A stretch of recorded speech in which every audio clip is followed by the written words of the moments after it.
It kicks off on this scorching-ass summer day inside a bus so hot it might as well be a damn sauna on wheels. Everyone's half melting, minding their own business, when suddenly the route just glitches like someone hit pause on reality for a sec, and boom, something literally spawns out of thin air right in front of them. At first, folks are like, yo, this has to be a prank or some movie shoot, but nah, that theory dies real quick. The thing standing there is way too real.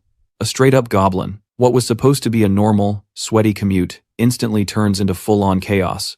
More of those nasty creatures start crawling in, turning the bus into a slaughterhouse. People drop left and right, no screams long enough to finish, no chance to run. Even the ones reaching for their phones to call the cops get sliced before they can hit a single button. The air fills with panic, and those gut-wrenching screams, echoing off the metal walls. The protagonist's heartbeat's going insane, breathing heavy like every second could be his last. Within minutes, the entire bus becomes a blood-soaked nightmare. Men, women, kids, no one gets out alive. And that's only the damn beginning. Outside, the city's already gone to hell, with more than 80% of the population wiped out. The protagonist's thoughts spiral hard, wondering if there's even a point trying to survive when the world's clearly game over. But reality hits cruel and fast. He's just some ordinary player, zero talent, no powers, no hacks. Just a scared dude stuck on nightmare mode with death closing in from every direction. In Jongno-gu, Seoul, 2028 life was just cruising like any other day. People doing their thing, minding their business, chasing deadlines, eating street food, the usual. Two dudes were clowning around about how hard they tanked their exams, laughing but also low-key panicking that if they flunked again, they'd be stuck repeating the damn year. Somewhere in that sea of normalcy was Kim Hyuk-jin, our protagonist, a 30-year-old dude still grinding for the civil service exam after wasting 7 straight years trying to pass it. Once upon a time, he dreamed of being a player, one of those super-powered hunters, but that dream died the moment he realized he had zero talent for it. A decade ago, portals had ripped open across Seoul, bringing chaos and monsters but also creating players, people who awakened powers and turned into humanity's frontline fighters. But Hyukjin, he stayed painfully average. No powers, no miracles, just textbooks and caffeine-fueled nights. During lunch, he overheard people hyping up Gwak Taeun, the legend everyone called God Taeun. This guy was built different, a monster among players. People joked that even 1% of his power could flip their entire lives. Meanwhile, normies like Hyukjin were just stuck grinding for that stable government job. And then came the real kick in the gut gossip about him. Everyone remembered how he'd once taken the player's aptitude test and flopped so hard that he got branded dead genius. Apparently, he'd had multiple sealed talents but never awakened them in time.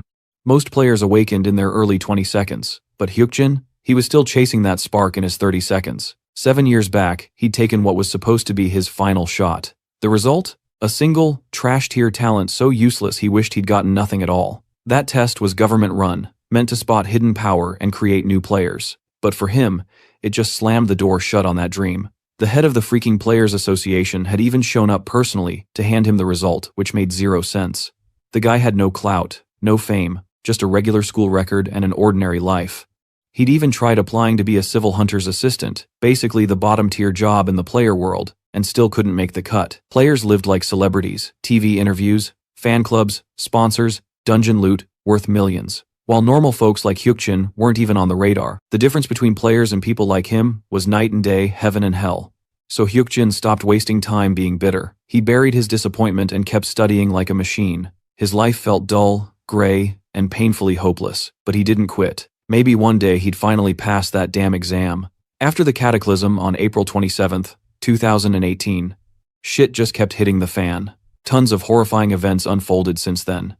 It always kicked off with this primordial mist and soul, which straight up killed 145,000 out of 150,000 participants. By the end, Jongno-gu was basically wiped off the map. The chaos was so insane that even the reporters covering it couldn't even process what was happening. Hyukjin also remembers this player, Ma Sang-yeon, who had been a huge deal since that cataclysm 10 years ago and had now blown up as a renowned player, doing regular interviews. In one of them, Sang-yeon flexed that after all those years grinding, he had the experience to say, with 100% confidence, that effort beats talent every time. He told everyone to keep their eyes on him because he was planning to get even stronger. Hyukjin was left wondering if effort alone could really take someone that far, and whether his own grind was just not enough. The protagonist sighed, thinking he shouldn't waste energy on impossible thoughts. There was no point obsessing over what he couldn't change now. Hyukjin mused that, if he had even a tiny bit of talent, maybe he could have awakened as a real player, maybe even been picked by a guardian to make his own fortune. Hyukjin was kinda shocked that even after all these years, he still clung to a sliver of hope. But deep down, he knew it was his fault. Everything went to chaos.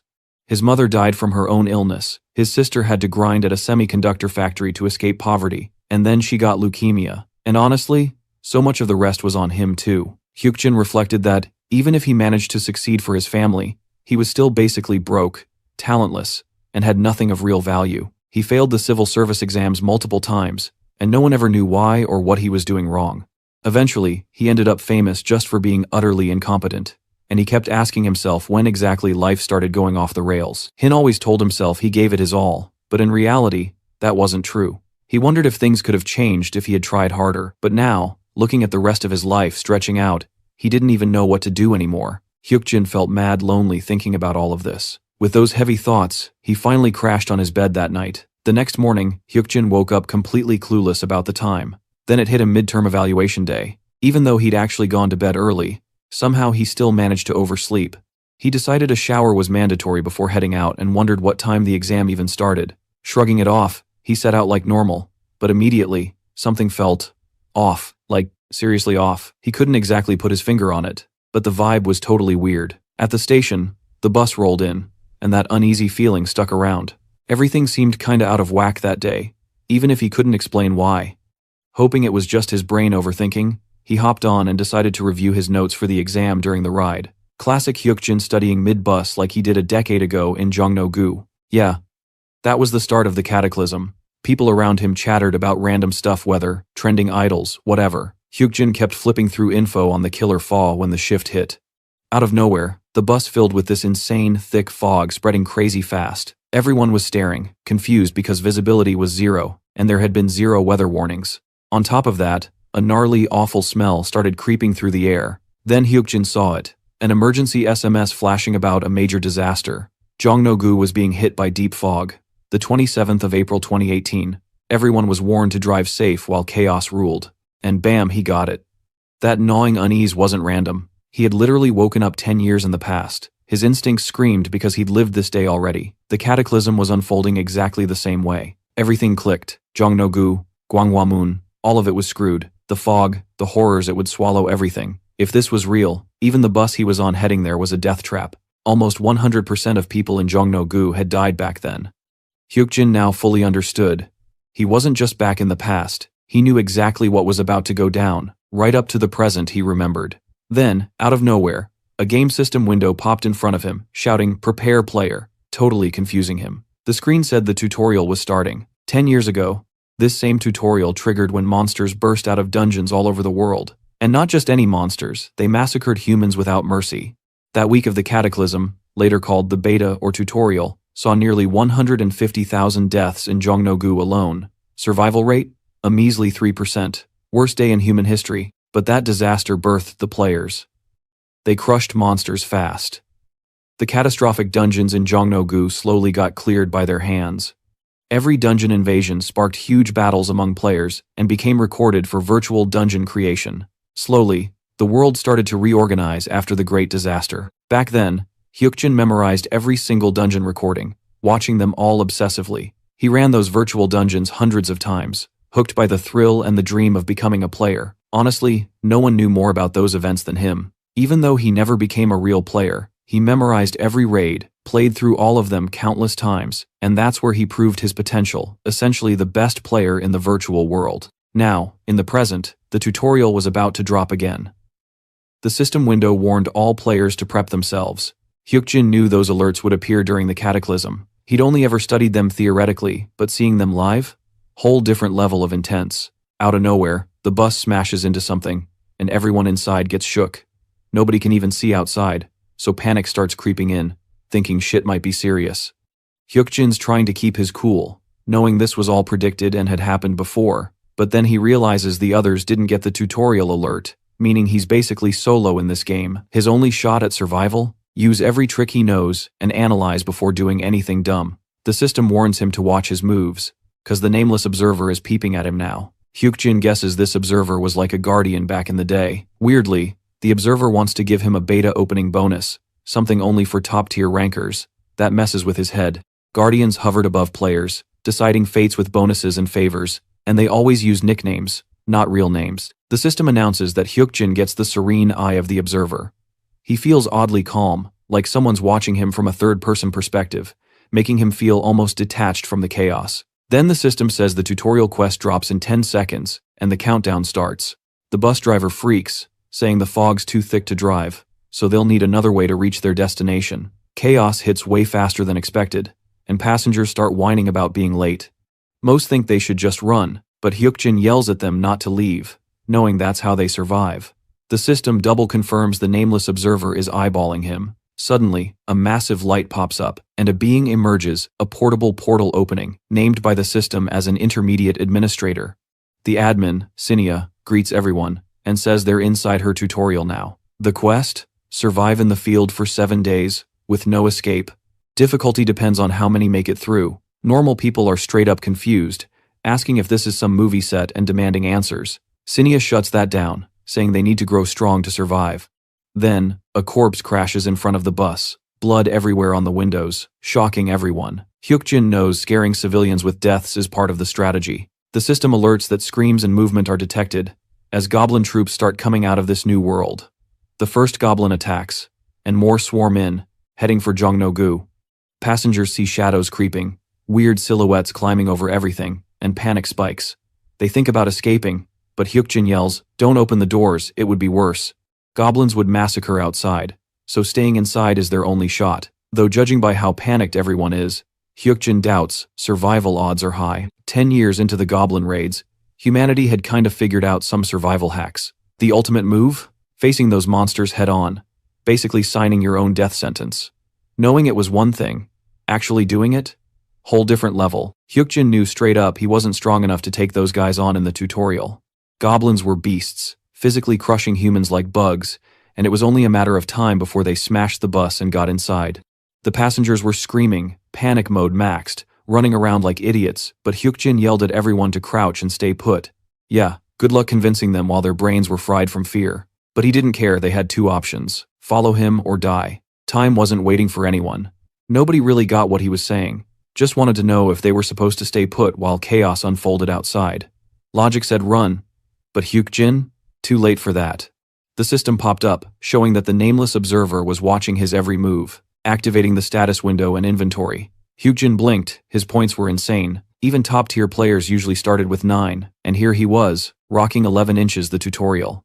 Meanwhile, goblins were now smashing windows, dragging one poor soul through the glass, screams echoing. Bus chaos hit peak levels. Hyukjin hit the floor, blending in with the bodies, using the Badabanus to keep his nerves locked down, and it actually worked. Survival in the tutorial safe zone had rules. One of them? Staying alive inside the bus. Hyukjin had to stay calm at all costs. One wrong twitch could wreck everything, but somehow he kept cool enough that the goblins didn't clock him. Bonus from the Guardian, he guessed. No idea why he got it, but damn, it was life-saving. If his future knowledge was correct, the first wave would rage for 10 full minutes, just a bit longer, and he'd make it. Staying motionless was hell, even for Hyukjin, but every second counted. Then the system pinged. The brave Lion King was giving him a shot. Wait, different Guardian? Yep. The Guardian handed him a high-potency elixir, curious how far Hyukjin's courage could stretch. That potion? 10 minutes of pure beast mode, plus 6 strength. Hyukjin realized even the tutorial was loaded with goodies. Players leveling up got status boosts, so this elixir? Essentially a triple-level power-up. Now, he could actually fight the goblins. The Guardian clearly wanted a show. Hyukjin rolled his eyes. These Guardians were wild, expecting him to just play along. Seconds were ticking before the raid ended. He could survive doing nothing risky, but the brave Lion King wasn't done. Negotiations with the intermediate administrator started, and Cinia mentioned the tutorial field would be tweaked per Guardian orders. Translation: the Guardian was pushing him to fight. Among all Guardians, the brave Lion King was a straight-up nightmare. Obsessed with reckless courage, challenges, and useless hype, but also twisted AF. He loved watching players suffer, face danger, and throw themselves into dumb bravado for his entertainment. Hyukjin knew the Lion King's endgame, nuking the safe zone entirely. Cinia announced that the negotiation with the Guardian was officially done. As requested, the conditional safe zone was about to vanish in 30 seconds. Hyukjin immediately pointed out that if a tutor forces a scenario change, the affected player deserves a reward. They were basically trying to shut him up and make him happy, with just a strength-boosting elixir.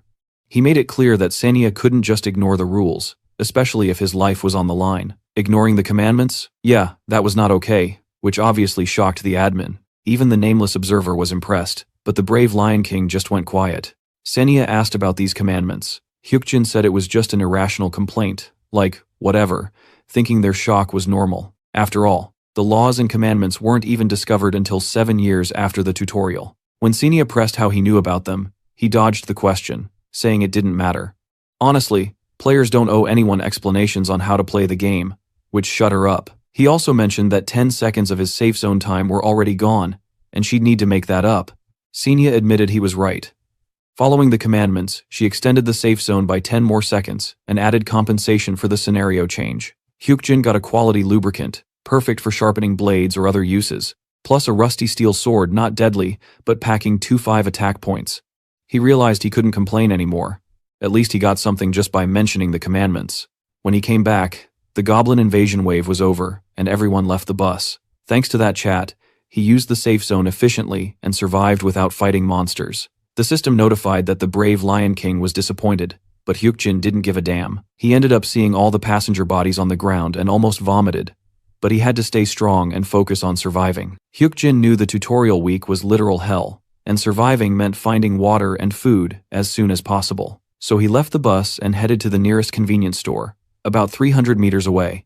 He had studied the area for 3 years, so he knew it well, but with time running short, he had to move fast or get caught defenseless. Meanwhile, someone was screaming for help because injured people were nearby. Hyukjin knew they were there, but the fog was so thick he couldn't pinpoint where.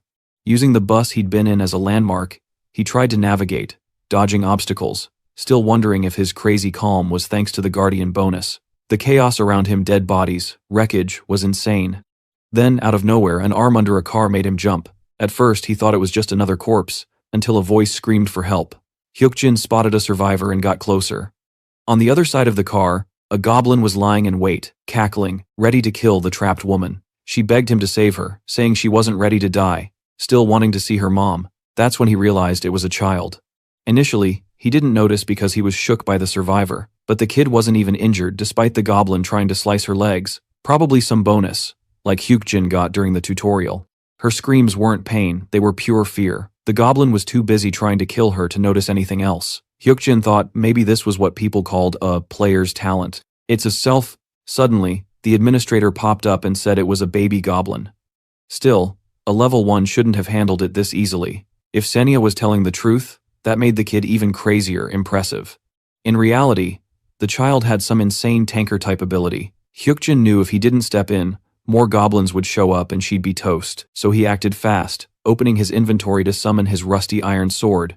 Even with all his field knowledge, applying it in real life was way different from the virtual world. But he used it, aiming for the goblin's weak spot while it was distracted, and with the kid not even fighting back, it was perfect. Hyukjin hit it from behind, landed a clean strike, got the XP, and finished the job in one blow. Then he told the kid to get up, grab her stuff, or he'd leave her behind. She complied, following him through the streets. They ended up at a shop. Hyukjin warned her, "Don't open the doors, no matter what." Confused, she stayed silent, so he double-checked. She nodded, probably terrified, and honestly, who wouldn't be in this mess? Despite understanding her fear, he knew bigger priorities were coming. The system flagged that 200 waves of goblin attacks were about to start, so safe zones needed to be set up. He asked if she could see the system, and she could. Safe zones were spots like schools, convenience stores, and hospitals. Hyukjin realized, just as he suspected, she was a player with massive potential. Normally, you could only confirm convenience stores as safe zones in the second wave, but her talent let her see hospitals too. That proved she was something else. Still, Hyukjin was low-key confused. He could see the hospital zones too, even without crazy talent. The system hinted at extra safe zones, making the whole thing even more wild. Pushing aside all that confusion, Hyukjin locked in on one thing: survival. Just then, the system dropped a bombshell. The second wave of goblin attacks was about to kick off. He warned the girl not to even think about opening the door. She clearly wasn't ready to handle what was out there, so the best move was to sit tight and stay far from that damn door. With the system setting up new safe zones, a thick primordial fog began rolling in, wrapping the place in a creepy mist. Outside, goblins started creeping around like freaks in a horror movie. Some people still tried to fight back with whatever weapons they had, but every single one of them got brutally slaughtered. Others sprinted toward nearby convenience stores, banging on doors and begging for help, screaming that they'd die if no one let them in. But Hyukjin didn't move. Even when people cursed at him, he just stood there. Watching it all happen tore him up inside, seeing goblins tear apart those helpless people right in front of him. But the system rules were clear. Once a safe zone door opens, it vanishes. If he'd opened it, both he and the girl would have been toast. So, he sat there, forcing himself to remember everything the cruel system set by some god, and those so-called guardians watching all this bloodshed like it was some twisted game show, and he swore he'd pay them back one day, every last one of them. 6 hours later, after that nightmare of a second wave, things finally chilled a bit. The girl thanked him, saying she wouldn't have survived without him, and introduced herself as Kang Sunhwa. She smiled, saying she was glad they met, but Hyukjin shut that down real quick, told her not to thank him yet. He hadn't done anything special, and things were far from over. Then he added coldly that he might use her as bait if things went south, which instantly freaked her out. She panicked, asking what she'd done wrong to deserve that. But Hyukjin wasn't being cruel, he said it that way on purpose. He explained that he couldn't promise her safety, just staying alive himself was already a damn challenge. Still, he made it clear that as long as he could manage, he wouldn't throw her away. Then he told her to get some rest, saying they'd figure out their next move by morning. When she asked where they'd go, Hyukjin opened the system map, seeing both regular and extra safe zones, one being on the second floor of the Park Tower parking lot. He said they'd head for Gwangwamun, guessing Sunhwa probably couldn't even see those extra zones yet. Honestly, he hadn't heard about them before either, but he had a gut feeling the Gwangwamun Tower was the key to flipping this whole messed up tutorial around. Next morning, they bounce from the convenience store, finally stepping out into the wrecked city. Hyukjin checks if Sunhwa's okay after seeing all those corpses, and she says she is, but deep down, he knows that's bullshit. There's no way anyone could be fine after witnessing something that brutal. She's probably just putting on a brave face. Still, Hyukjin's kinda shocked. Walking through a city reduced to rubble, no survivors in sight, and corpses everywhere, it's like some post-apocalyptic game come to life. He tells Sunhwa to stay alert and holler if she spots anything like jelly sliding on the ground, leaving her confused as hell about what that even means. Then boom, they actually find one. A freaking slime. Hyukjin's caught off guard since he didn't expect to run into one so soon. Slimes were neutral mobs, weak, and their levels didn't even show. Basically, the kind of monsters even kids could beat up without breaking a sweat. Hyukjin slashes it down with his sword and earns some XP and 3 coins, which surprises him, even though it's his first time using a sword in real life. There's this weird nostalgic vibe like his body just remembers how to fight. Sunhwa's stunned when the slime just vanishes after dying. Hyukjin tells her those are the weakest monsters, but they'll keep popping up, so she should always stay on the lookout and call him out whenever she spots one. She agrees, ready to help. But Hyukjin can't shake off this feeling it's too easy. He's only ever used swords inside virtual dungeons, yet somehow, it feels way too natural now. Like he's been a swordsman since forever. Together, they keep grinding Sunhwa spotting slimes, Hyukjin slicing them down, and by the 5th kill, he's already leveled up to level 2. He gains 2 bonus stat points and 1 random one, and Sunhwa freaks out seeing his body glow. He tells her it's just leveling up that killing monsters makes them stronger. She's fired up to level up too, though it's also his first time doing it. And yet, that same nostalgic feeling doesn't leave him. They keep farming slimes until he hits level 3, bagging 2 more bonus points and another random one. He's kinda impressed with how fast he's leveling, but the random stat points? That's something else. According to history, even the first king, Su Yu Hyun, who was called the tutorial finisher, said those random stats existed, but it took him ages to find them. Yet Hyukjin already got 2. He starts wondering if this has to do with his return to the past. In his old life, he'd always failed aptitude tests. Everyone said he had 0 talent. But maybe something changed when he came back. Maybe this was an awakening, where a player's real growth only kicks in at the start. Whatever it was definitely working in his favor.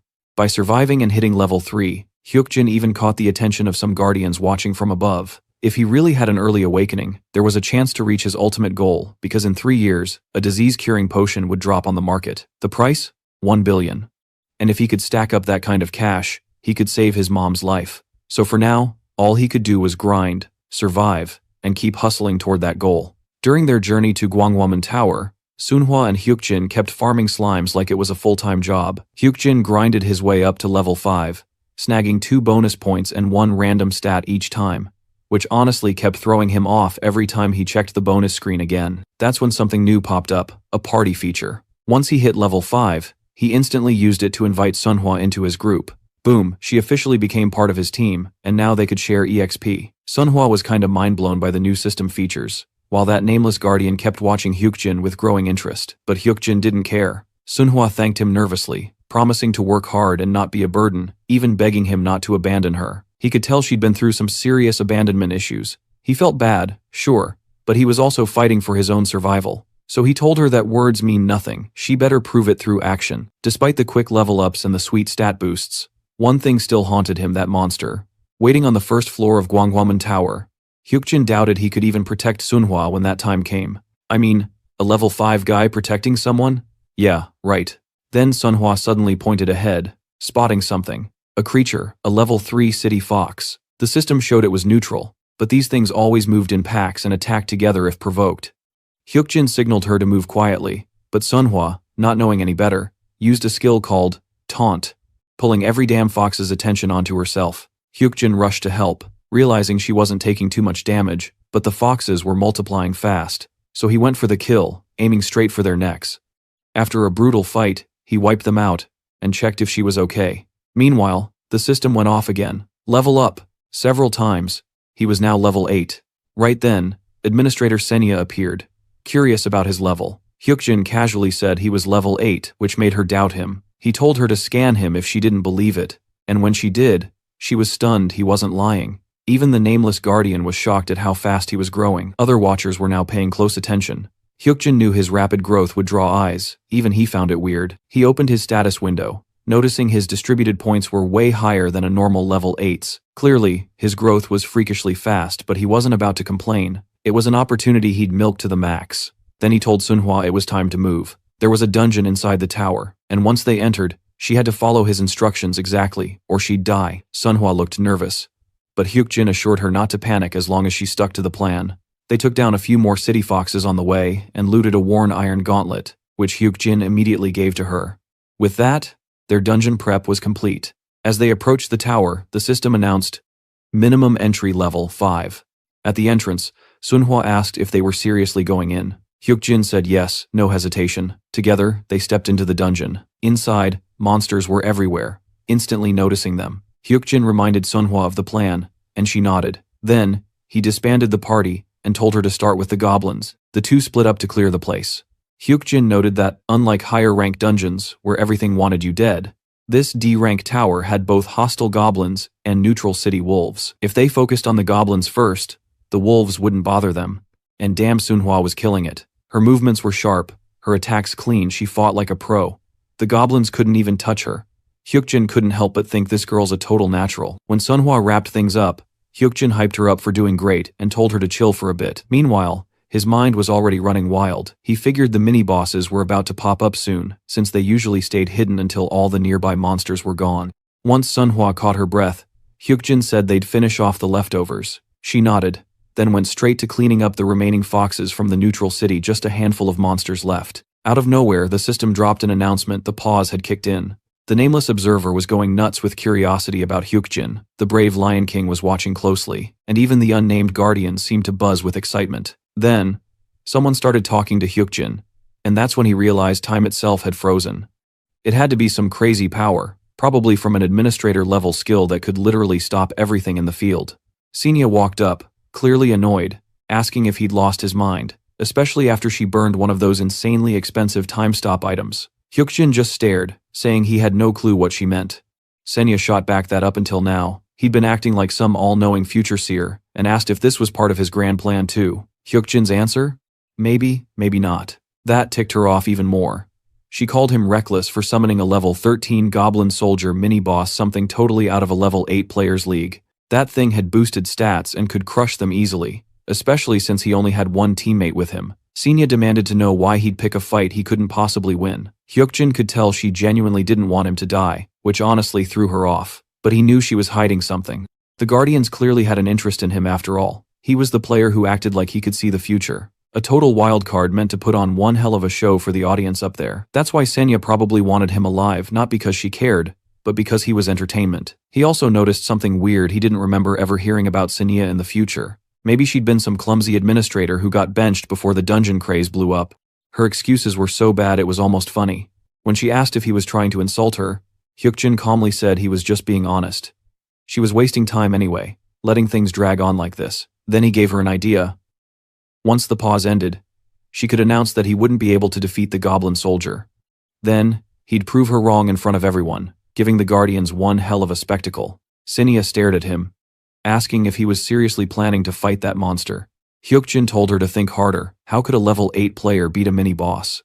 Saying that aloud would make the Guardians lose their minds in excitement. If she played along, she could rise as a proper intermediate administrator who knew how to give her audience a good show. All she had to do was make a deal with him.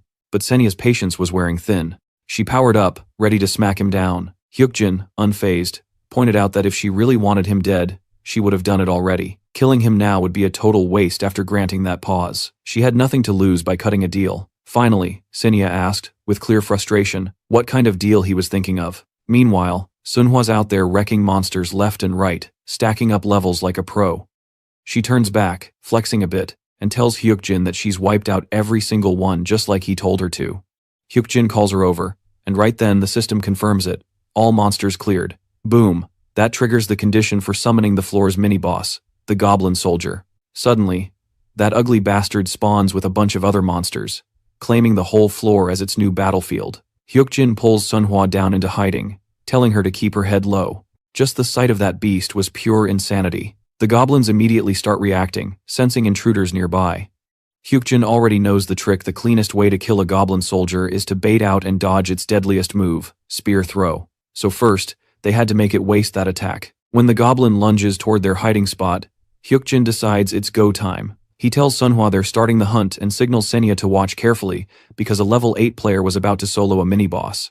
The level 13 goblin soldier locks onto them, ready to hunt. Hyukjin's not surprised. That's exactly what a mini-boss would do. But man, the pressure this one gave off, totally different from the rest. It missed its first deadly spear throw, then immediately switched tactics, charging straight at them with blinding speed. The goblin slashed and swung like a maniac, while Hyukjin kept dodging and countering, slicing through the smaller mobs before focusing back on the boss. His sword didn't cut deep, though his attack power wasn't high enough to deal real damage to something that outleveled him this much. The boss came at them again, changing its pattern, moving even faster this time. Still, Hyukjin read its movements like a damn book, waiting for that one perfect counterstrike.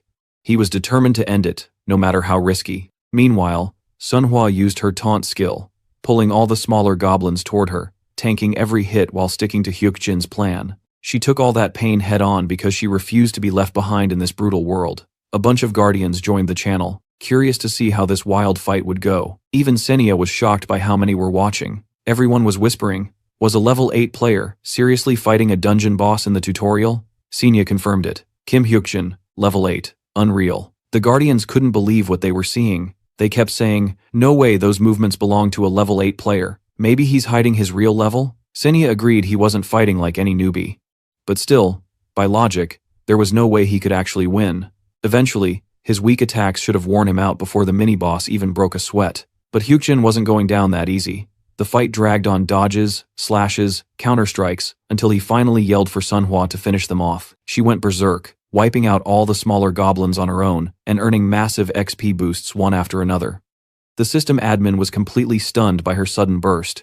At that same moment, Hyukjin hit level 9. Instantly healing all his damage and even restoring the durability of his weapon. That's the perk of leveling mid-fight. It not only boosts your stats but also restores your health and clears all debuffs, exactly as he planned. He told Sunhwa to keep her distance and get ready, because if she shared the XP while he took down the goblin boss, she'd level up too, healing herself and regaining stamina mid-battle. That'd be their shot at victory. Once she powered up, Hyukjin saw his opening. He knew the goblin's biggest weakness, its exposed neck from behind. He'd been watching, waiting, calculating every move. The outcome depended on one thing: how many goblins Sunhwa could kill.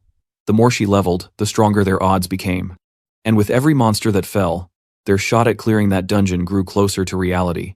Out of nowhere, the dungeon boss lands a nasty hit on Hyukjin. He instantly realizes that he's got to tank that blow himself this time, no other choice. Still, he somehow pulls through and hits level 10, which helps him bounce back from the heavy-ass damage that goblin boss dealt. Then Hyukjin goes full beast mode, slashes the boss again, and somehow his rusty old sword levels up too, dealing even more damage. Finally, he catches the perfect moment and strikes the goblin boss right at the back of its neck. Boom, boss down. But of course, his sword snaps right after, totally breaking apart. The system congratulates him, they've officially defeated the goblin boss. Turns out Hyukjin also killed that mini-boss goblin soldier, making him the first ever player to take down a monster mini-boss solo. He gains the XP, and the system drops a bomb. The tutorial field's level cap is 10, and at least 5 players were supposed to be in that raid. But since the system marked it as a solo raid, all restrictions are gone. Leveling up's back on the table, and some special hidden qualification gets unlocked too. Manhwa, hyped beyond words, jumps and hugs him. And honestly, she deserved that moment, she'd been killing it from start to finish. Hyukjin, though, starts wondering if this new qualification thing has something to do with a hidden boss, but he's got no clue what the required item could be. Guess that's a mystery for later. Meanwhile, over near Gwanghwamun, a bunch of wolves are getting wrecked by other players, earning them XP and turning heads. One player straight up one-shots a wolf, crazy impressive since those wolves are level 8. Everyone's hyped, showering him with praise, calling him Yu Hyun, the strongest in the tutorial. The dude blushes like crazy from all that attention. Then Yu Hyun spots Hyukjin and Manhwa from afar, realizes they're survivors too, and waves them over. Hyukjin immediately recognizes him. That guy would become a major figure in the future. And deep down, Hyukjin can't shake that thought that's been haunting him since day one. Was he really talentless? But after soloing a damn monster boss, he knows that's bullshit. There's no way he's got no talent. Even with all his future knowledge, Hyukjin knew his dungeon odds were basically 50/50, but the nameless observer still admired the hell out of him, his grit, focus, and insane willpower. And it wasn't just one guardian keeping tabs now, even the Lady of Scales had taken an interest. Unlike the fierce Lion King, she was more about protecting good-hearted players, donating safe rewards, and helping people survive. She was basically a beloved guardian, and for some reason, she'd started favoring him. Maybe it was 'cause he'd been helping Manhwa, that kid everyone else left behind. Then Senia pops up, telling Hyukjin she's giving him a reward for slaying that mini-boss. He gets a standard steel sword, decent durability, average attack, but still way better than that broken junk he used before. Manhwa asks what's next, and he says they're heading to Cheonggyecheon to hunt city wolves. She's like, wait, wolves? Not foxes? Hyukjin explains that city wolves are all level 7 and up, and their leaders hit around level 9, way tougher than foxes, but solid targets for grinding XP. If they could take down a pack, just the 2 of them would be enough. When she asks how he even knows that, he casually says he heard it from others before they met. She nods, taking a second to process it, still kinda impressed that he already knew all that. To be honest, Hyukjin's OG plan was simple: chill in a nearby safe zone until the legend himself, the Fist King Yu Hyun, launched his big raid on Tower D's 2nd floor. That dungeon was wild enough to shake up the entire territory they were in. The one Hyukjin and his partner just cleared? Yeah, that was only the 1st floor. But once they finished it, all the local monster attacks stopped cold in that area. Now that Hyukjin could actually clear dungeons, survival till the end of the tutorial was easy peasy, as long as they stayed inside the safe zone. But Hyukjin wasn't planning to just survive. After realizing he had legit player talent, making $1 million to help his fam suddenly felt doable. When he came out of the dungeon, he kept replaying everything that went down. He had gained some kind of talent after the tutorial, or maybe he always had it, just didn't know. Either way, now he was ready to use it. That's when they ran into Yu Hyun, who showed up asking if they were survivors. Hyukjin immediately recognized him. Even though it was their first face-to-face, there was no mistaking the Yu Hyun, the Fist King, soon to be one of Korea's top 8 iconic players.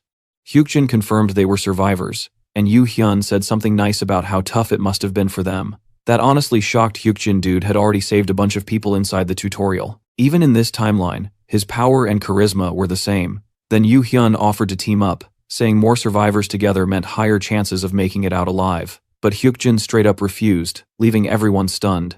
He calmly said they just needed to survive 1 more week in the tutorial zone and that 2 people were enough. Yu Hyun was kinda disappointed, but he didn't push it. He just wished Hyukjin and Manhwa luck. The others whispered behind their backs, calling Hyukjin cocky since they had no clue about Yu Hyun's true power. To be fair, teaming up with him would have made survival easier. Before leaving, Hyukjin gave Yu Hyun one strange piece of advice: if they ever faced a strong monster, go for its left eye. Yu Hyun looked puzzled but thanked him anyway. Then, Hyukjin and Manhwa headed toward Cheonggyecheon. Manhwa asked if those people would actually make it out alive. Hyukjin said most would, especially Yu Hyun. That made her feel better, even though they should have been worrying about themselves. But reality had other plans. Based on the future memories of the Fist King, a tragic event was bound to happen. Yu Hyun and about 10 survivors would enter the D-rank tower dungeon, only to face massive danger. The ones who cleared the first floor would push into the second, but the enemies there were brutal. Almost everyone would die as the raid timer hit 0. Only Yu Han would survive, earning the title of tutorial finisher, the first ever to conquer a D-rank tower. Still, that victory came with a price. From that day on, bringing people into that dungeon became his biggest regret. Now, the timeline could play out differently, but Hyukjin hoped his little tip about the left eye might save a few lives.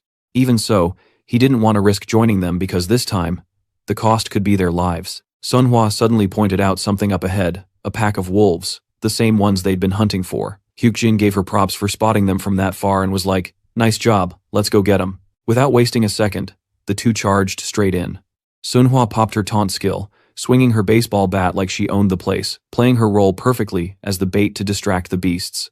Meanwhile, Hyukjin kept doing his thing, staying laser-focused. He wasn't just clearing tutorial dungeons, he was also grinding smart, using the no-level restriction rule inside the tutorial to push past level 10 while he still could. Together, they wrecked a bunch of the neutral city wolves. Sunhwa quickly realized that swinging a bat was way better than throwing punches.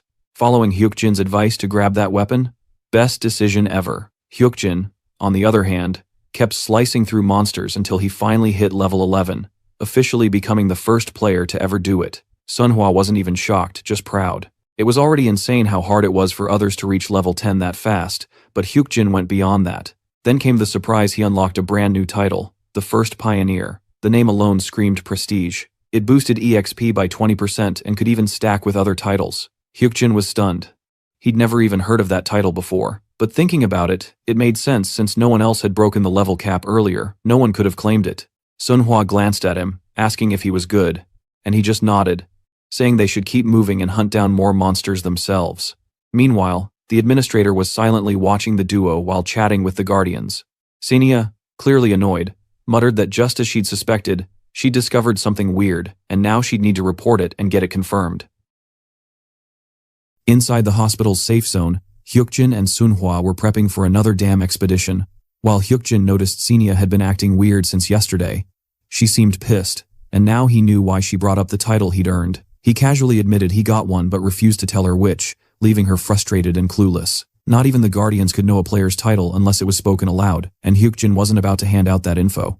Xenia was under pressure, clearly struggling to figure it out, but Hyukjin didn't care to make it easier. He knew keeping her in the dark made things more interesting for the spectators anyway. Sunhwa then asked if they were heading back to Cheonggyecheon like before, and Hyukjin confirmed they were. Meanwhile, over near Gwanghwamun, Yu Hyun gathered his crew and dropped some big news about a nearby dungeon. No one knew how dangerous it was, but everyone could smell the rewards waiting inside. He declared he'd be entering it himself, hyping up his followers who instantly wanted in. The crowd buzzed with energy, chanting and prepping to take down whatever beast hid inside. Back at Cheonggyecheon, Hyukjin and Sunhwa were busy wrecking wolves from the neutral zone, leveling up like maniacs. Sunhwa noted how fast their hunts had gotten, and Hyukjin told her it was just repetition. They'd been grinding non-stop for 2 days straight.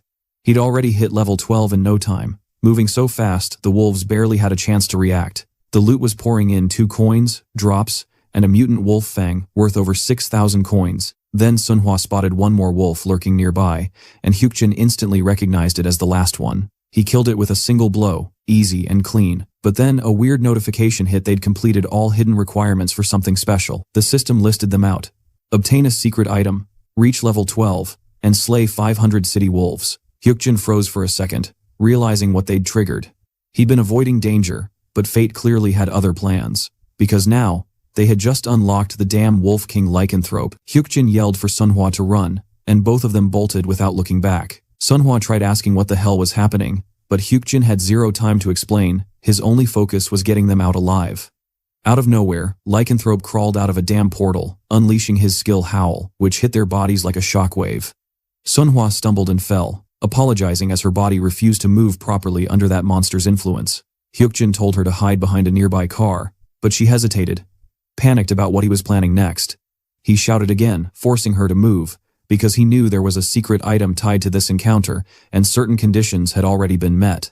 Still, he never thought he'd actually meet Lycanthrope during a freaking tutorial. That boss wasn't supposed to exist here. Its power was easily on par with the second floor of Tower D's dungeon, maybe even worse. Hyukjin couldn't even read its level because his was too damn low, but he knew beasts like this were usually level 20 to 25. This kind of monster shouldn't have shown up in a beginner zone, and now he was stuck wondering how the hell he was supposed to fight something this unfair. Running again wasn't an option anymore.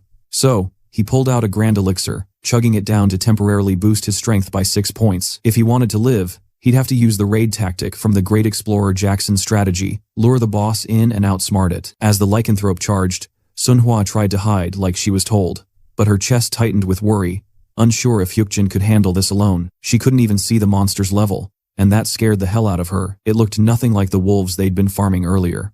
If the system wasn't showing its level, it basically meant one thing: you're not supposed to beat this thing. The difference was massive, at least 10 levels apart. Winning was technically impossible. Hyukjin recalled something from an old report about monsters like this. It said, low-level players should never run into them. They were massive, fast, and brutal. The only way to survive was to pray you were in a safe zone, or use desperate tricks to escape. But when escape wasn't an option, there was one method left, a survival move that might just work. Hyukjin grabbed a bottle of high-grade lubricant from his inventory, the kind used to coat sword blades or surfaces.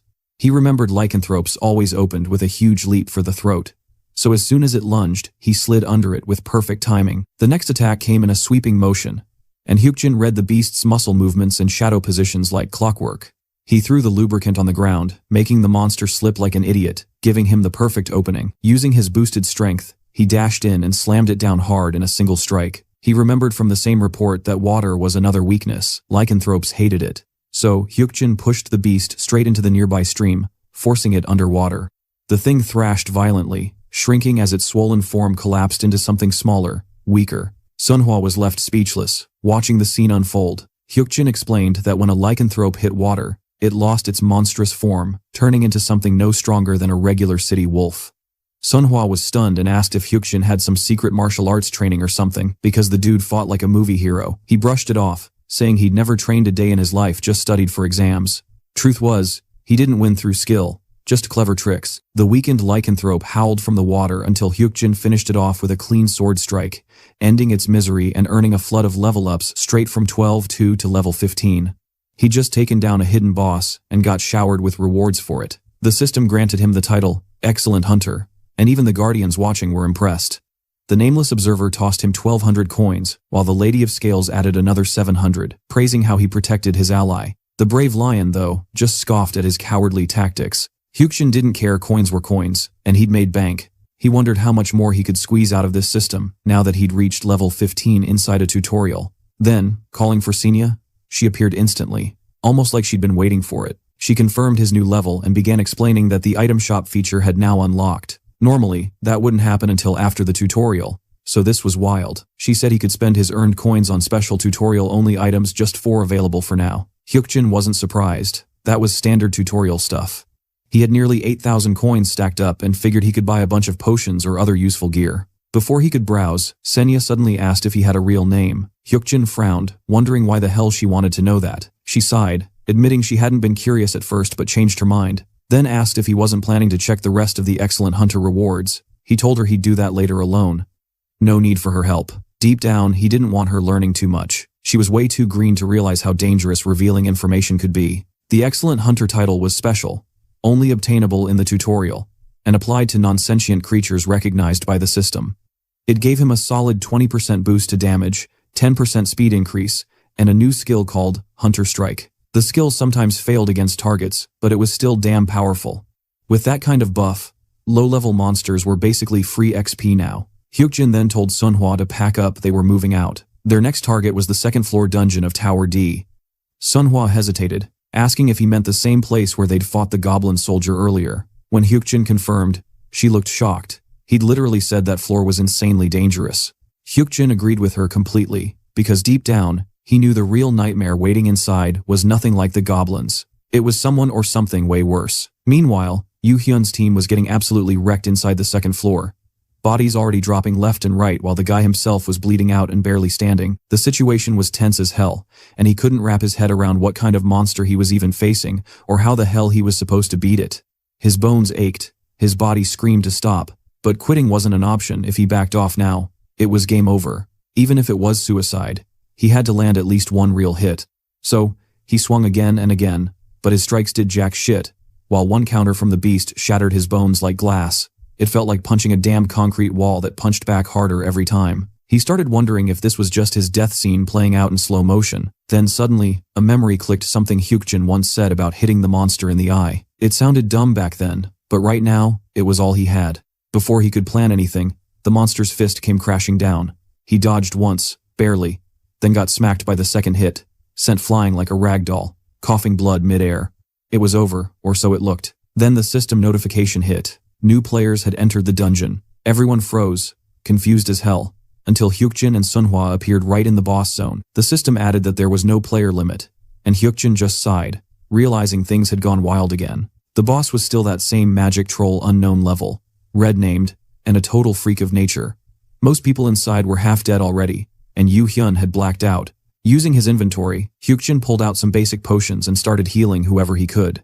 One injured guy screamed for them to run, warning that anyone who stayed in the boss zone for over 10 seconds was guaranteed dead. But Hyukjin ignored him, tossing potions to Sunhwa and telling her to patch up the survivors, even that loudmouth.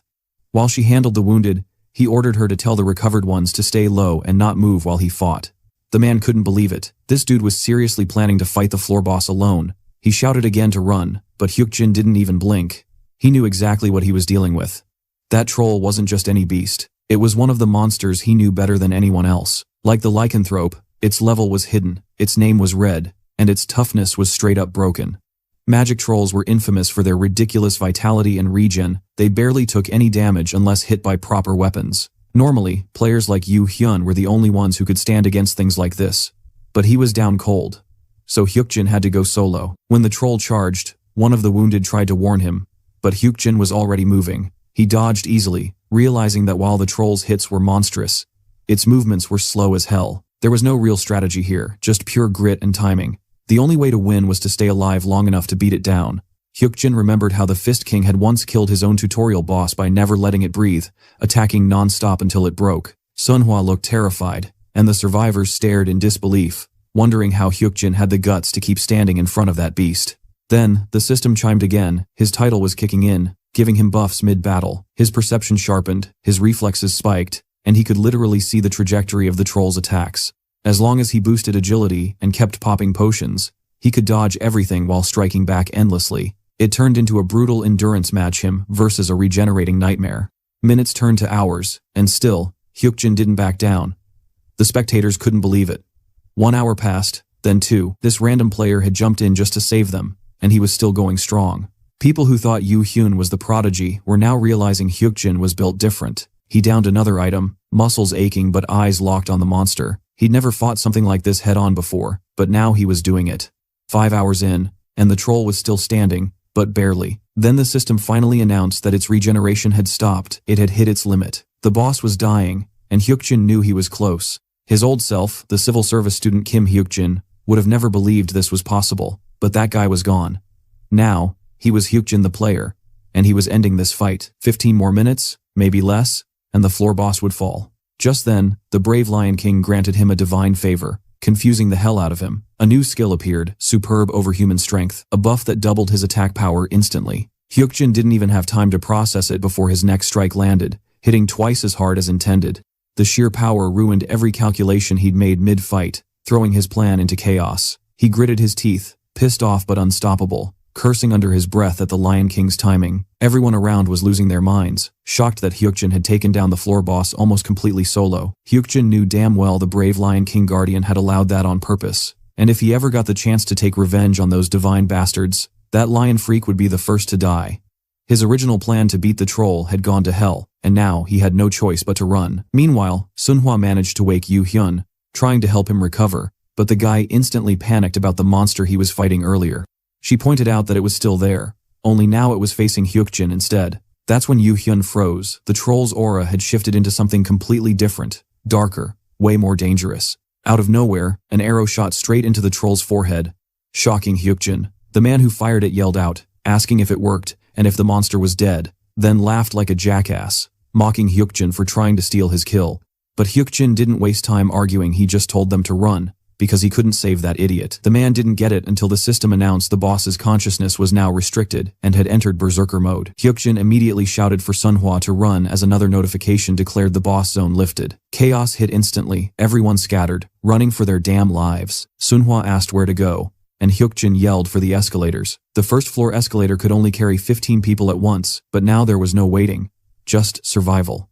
Meanwhile, the arrow guy met his karma. The troll killed him in one brutal swing, and Yu Hyun could only watch in horror as his body hit the floor. As Hyukjin and Sunhwa sprinted away, guilt crept in. He knew it was all his fault. Every damn thing that happened was just another twisted show for the Guardians' entertainment. No matter what choices players made, the system always had the final laugh. Hyukjin regretted not accounting for that from the start. With the troll now in full berserker mode, the zone's restriction was gone, meaning the monster could roam anywhere beyond the second floor. The dungeon had no safe spots left except one, the underground. Hyukjin told Sunhwa they had to go down, and when she asked where, he said they'd take the emergency stairs to reach the underground area of the second floor, the new temporary safe zone. But before they could descend, Hyukjin spotted the troll boss charging straight at them, which could only mean everyone else on that floor was already dead. He grabbed Sunhwa's arm and yanked her back just in time, leaping off the staircase as the troll's attack slammed into the spot they'd been standing. He forced himself to stay calm. Panic would get them killed. The second floor was further down than he thought, but they finally spotted the emergency exit door ahead. The system recognized the dire situation, confirming it matched the tutorial field's conditions, and classifying it as a special encounter. That's when Hyukjin felt it, his innate skill awakening under pressure. Even without looking back, he could sense the boss closing in. His sixth sense had just been forcibly unlocked. But the troll's attack came crashing down before he could react, and for a second, he thought he was done for. Instead, the hit landed on Sunhwa. She had known all along that they wouldn't survive at this pace and couldn't block the strike, but she damn well refused to let Hyukjin die. So, she threw herself forward, taking the blow head-on. The Lady of Scales witnessed her courage and decided to bless her with a new ability, Platinum Shield. It gave her the power to block the troll's attack, but as she held the shield up, the system warned her that the impact was too much, and the shield would soon shatter from the absorbed force. Hyukjin realized she was hurt because of him, quickly dragging her away from the line of fire. He was shocked at her sudden awakening, but even more horrified to see her collapse unconscious right after using it. Hyukjin grabbed her and kept running, dodging the troll's furious swings. He tried to stay calm. They were close to the safe zone. All they had to do was reach that damn glass door. Bursting through it, Hyukjin finally exhaled as the system confirmed the additional safe zone of Tower D was active. The floor boss couldn't cross that line now. The troll slammed against the barrier, roaring in rage, but it couldn't pass through. For now, Hyukjin was safe. Still, he couldn't ignore the dread crawling up his spine. There were monsters out there that could breach even safe zones. The troll just wasn't one of them. Even in his berserker mode, Hyukjin tried shaking Sunhwa awake and noticed her arm was wrecked. She'd taken that troll's hit head-on just to block it. Without wasting a second, he poured a potion down her throat, hoping it'd restore her strength. He had no clue when she'd learned that kind of defensive skill, but damn, it was a lifesaver. If that strike had landed on him full force, his skull would have been mashed into soup. Meanwhile, that raging troll was still pounding on the safe zone door, roaring like a beast from hell. It ticked Hyukjin off so bad he just shouted it to die already. The bastard was in berserker mode anyway, shouldn't have long left.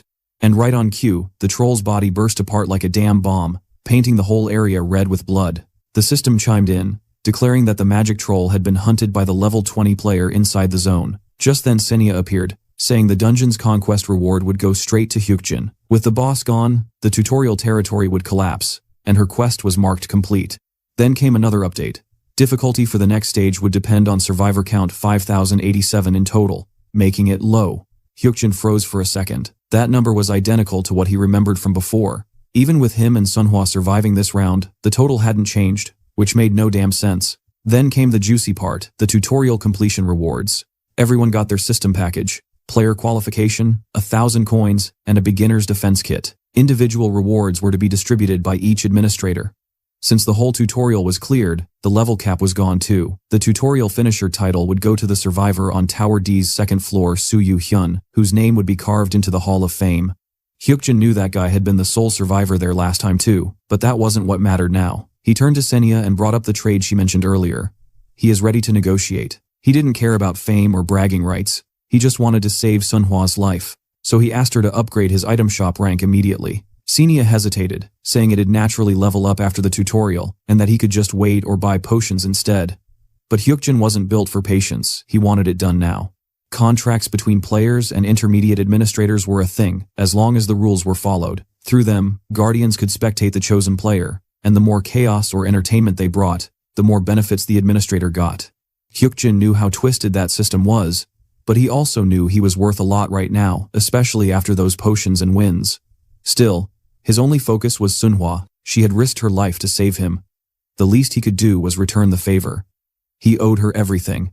So he kept praying she'd wake up after all the potions he'd fed her. Finally, her eyes flicked open, and she looked shocked that she was still alive. Hyukjin confirmed it. It felt like a damn miracle. She glanced at the mountain of empty potion bottles beside her and reminded him how he once said he'd ditch her if she ever slowed him down. He didn't respond this time. After what she'd done, abandoning her would have been the dumbest move ever. She broke into tears, realizing she hadn't been left behind. Hyukjin snapped back to business, asking Senia to calculate his individual rewards. She agreed, but he couldn't resist teasing her again about that shop rank upgrade. It clearly annoyed her. He thought she was acting like a total rookie, not even preparing the proper contract paperwork to make the deal official.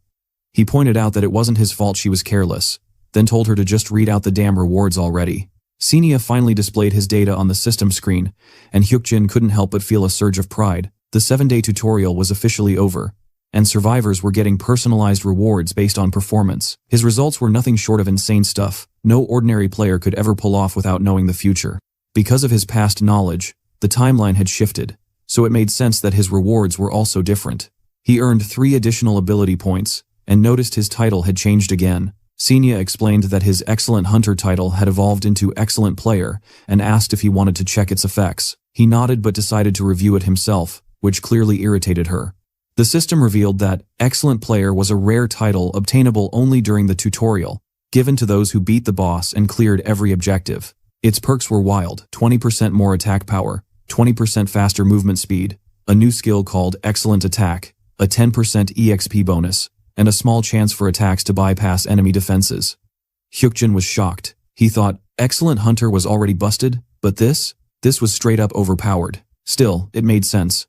Anyone who'd killed the lycanthrope boss had to be level 10 or higher, so the title upgrade checked out. Hidden rewards like this weren't supposed to exist, but apparently, they did. Then came the biggest twist: his abilities Sixth Sense and Death Sentence had transcended, hitting fusion level. The tutorial bonus combined with his innate ability had created the Excellent Player title, while the beta opening bonus fused into Calm Observer's Eye. He remembered how rare those fusions were. Barely any records existed, and most players who achieved them didn't even understand how. They were special enhancements only players at high hidden ranks could unlock. Now, Hyukjin had to make a call.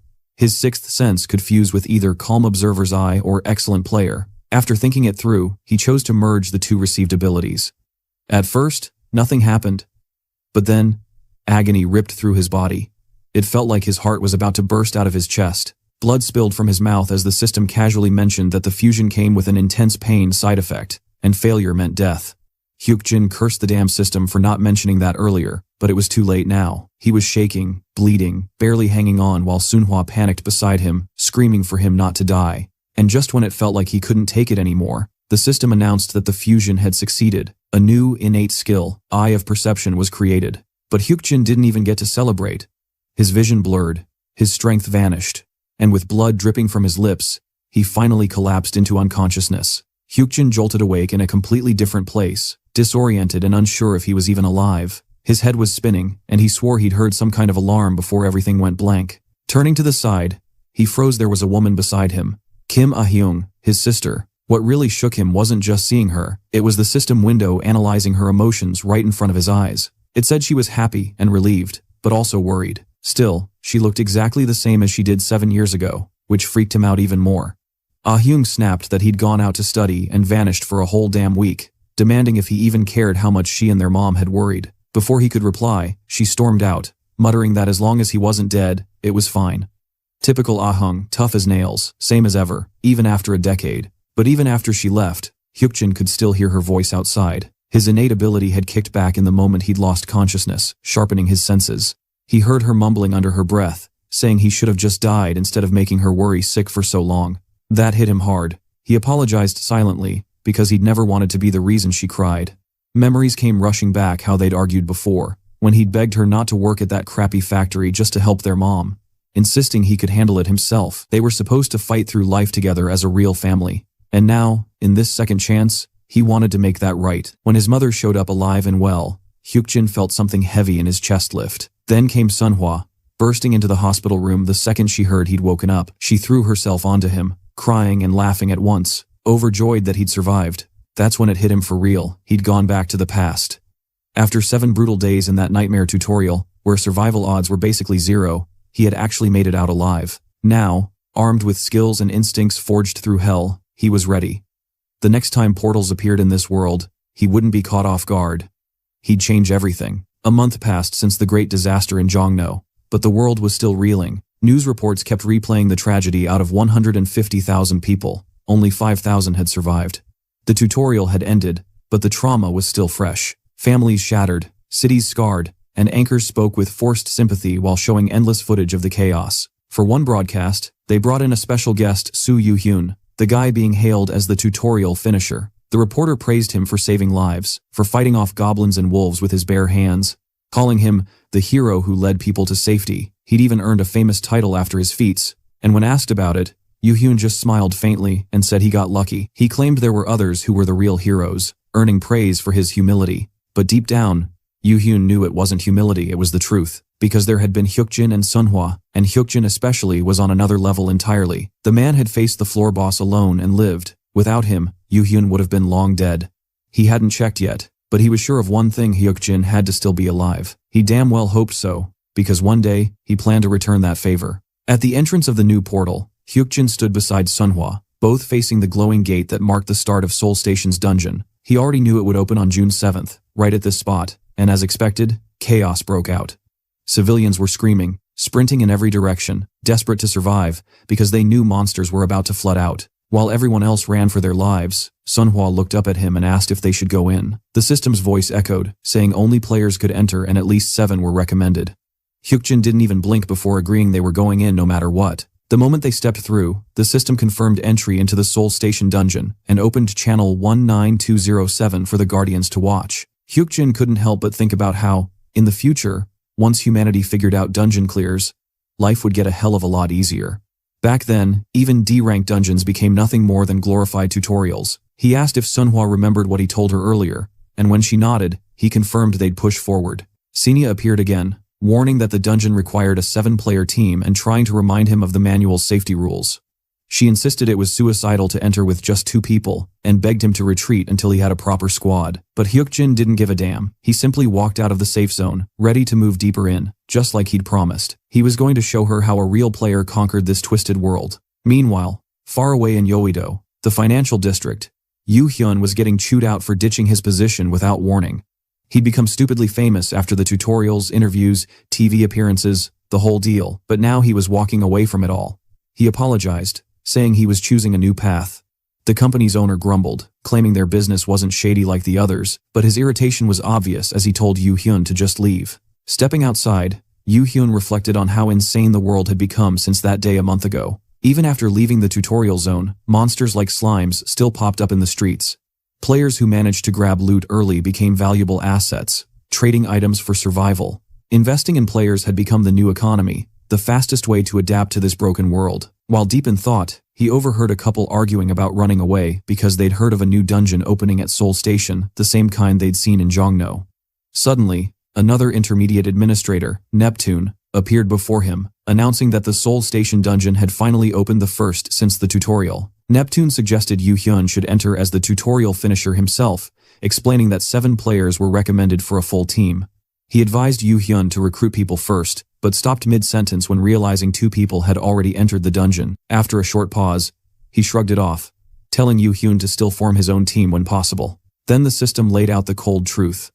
Dungeons were living entities that self-destructed if left uncleared. When that happened, breaches opened and monsters escaped into the world, and only players could enter and close them before the timer hit 0. Back inside the dungeon, Sunhwa tried to talk about how eerie it felt, but Hyukjin immediately told her to watch her step. The Seoul Station dungeon wasn't some fancy labyrinth. It was a pitch-black, damp cave, where one wrong move could send them sliding into hell. He activated his perception eye, scanning the area.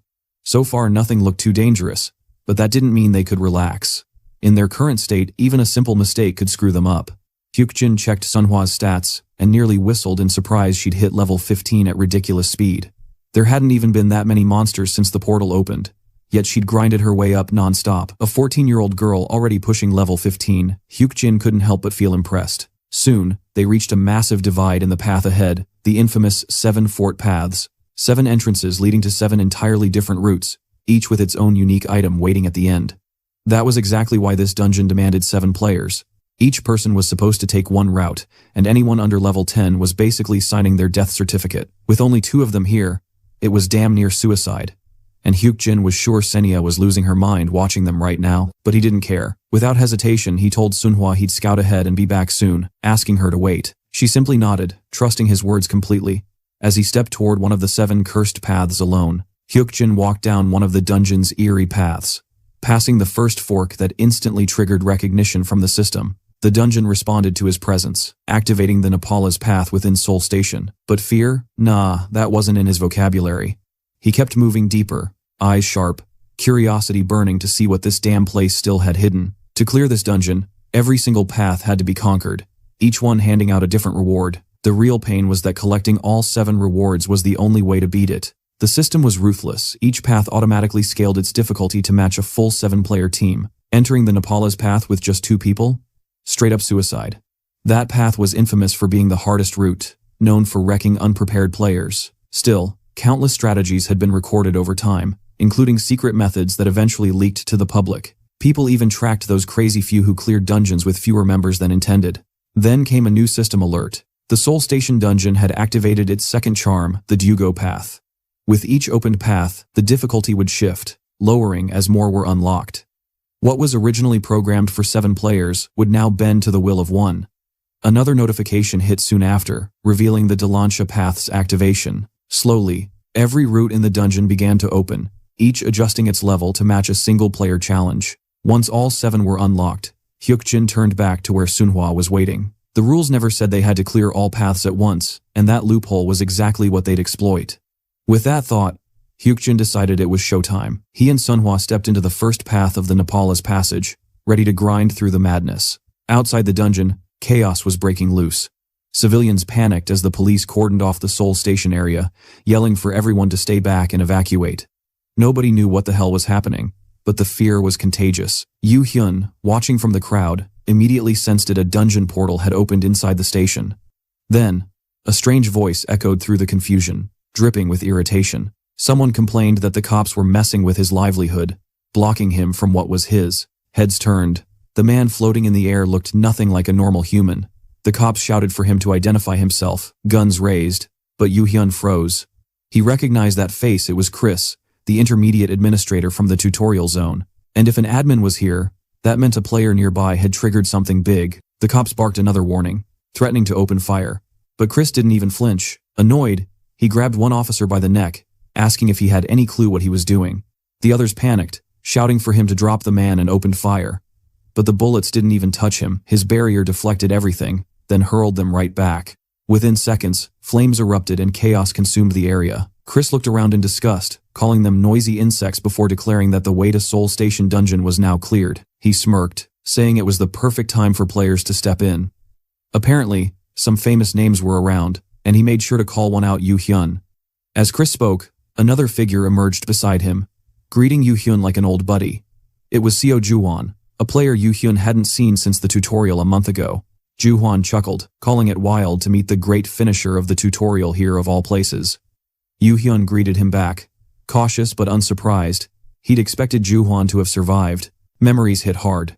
During the goblin attack, Juhwan was a blood-soaked maniac, stacking corpses while everyone else ran for their lives. That kind of madness stuck with you, and even if it freaked Yoo Hyun out, he couldn't deny the guy had serious skill. Juhwan asked if Yoo Hyun was also aiming to clear the Seoul Station dungeon, though it was obvious he was. This world had changed for good, and dungeons like these weren't going anywhere.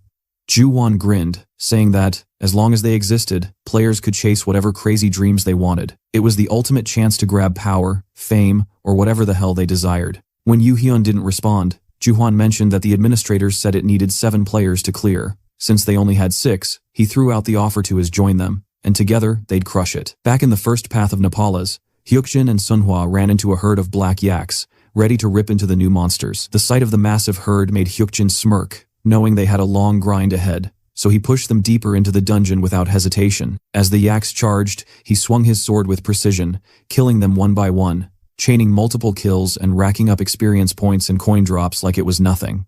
After cutting through the first 30, Hyukjin noticed Sunhwa had finished her own fight, and she asked about the skill he used earlier, the one that flung all the yaks aside effortlessly.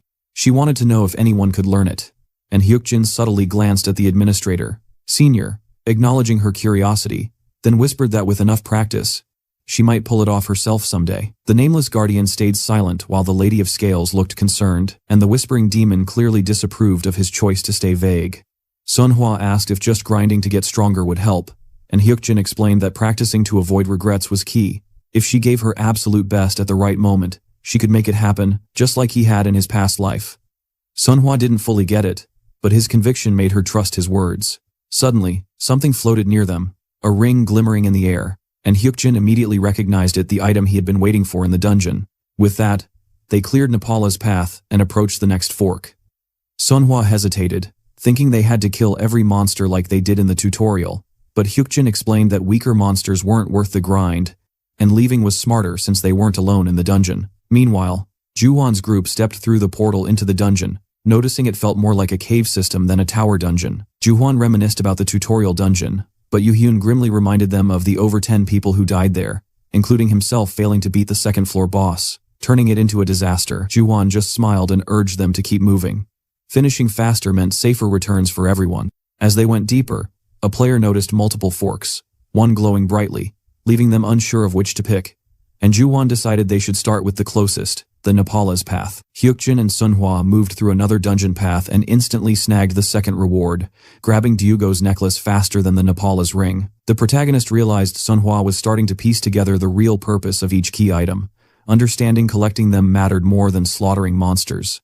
Out of nowhere, Sunhwa apologized, leaving him slightly confused, and explained she'd been slow because she kept watching him hunt but always ended up exhausted. While she struggled with a single yak horn, he was slicing down multiple monsters at insane speed, proving he could handle it alone.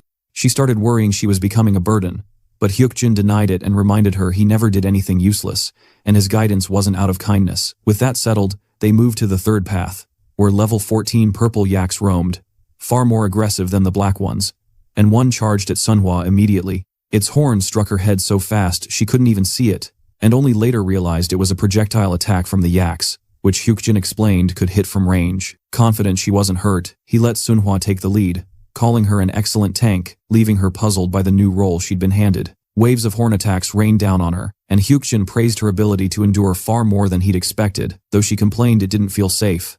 He reminded her the yaks couldn't actually injure her, telling her to use her taunt skill, which she activated, making the yaks attack even harder and fire more horns at her.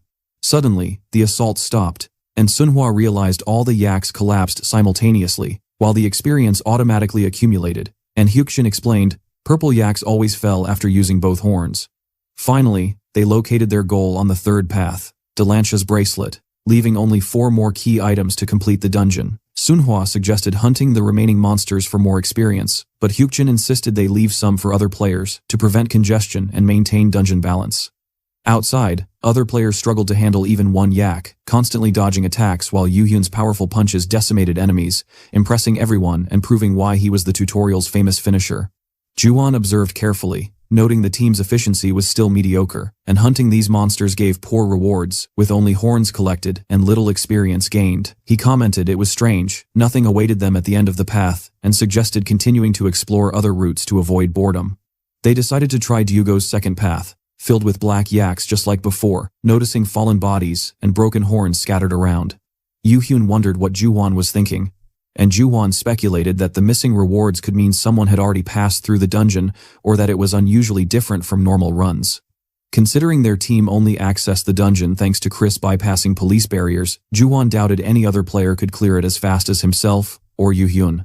Then he remembered Hyukjin, wondering if he might already be inside the dungeon, and instructed the others to finish clearing the yak path before trying a different route, hoping they'd find whatever they were missing. On the sixth path, called Victoria's Path, Hyukjin and Sunhwa had just wiped out a few more black yaks after a decent grind, stacking up XP and snagging another rare drop. The item turned out to be Victoria's shield, the second to last reward, which, at first glance, seemed perfect for a tanker.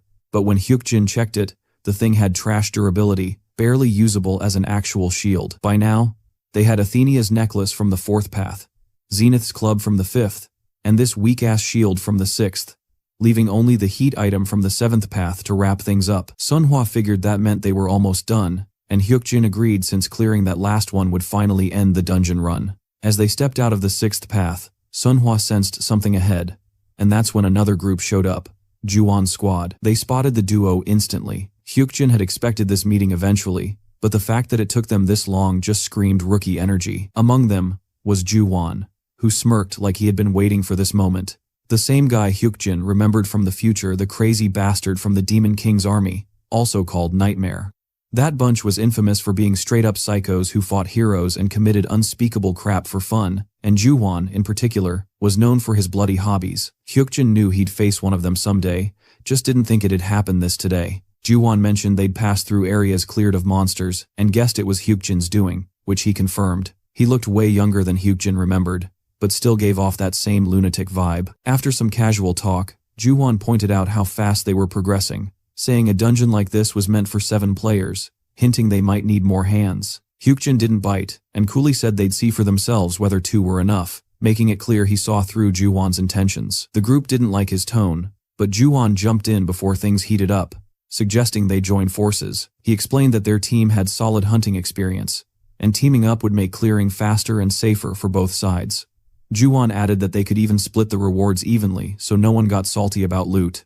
After a bit of thought, Hyukjin agreed to the alliance, but only on one condition. The 7th key from Lakatula's path would belong to him.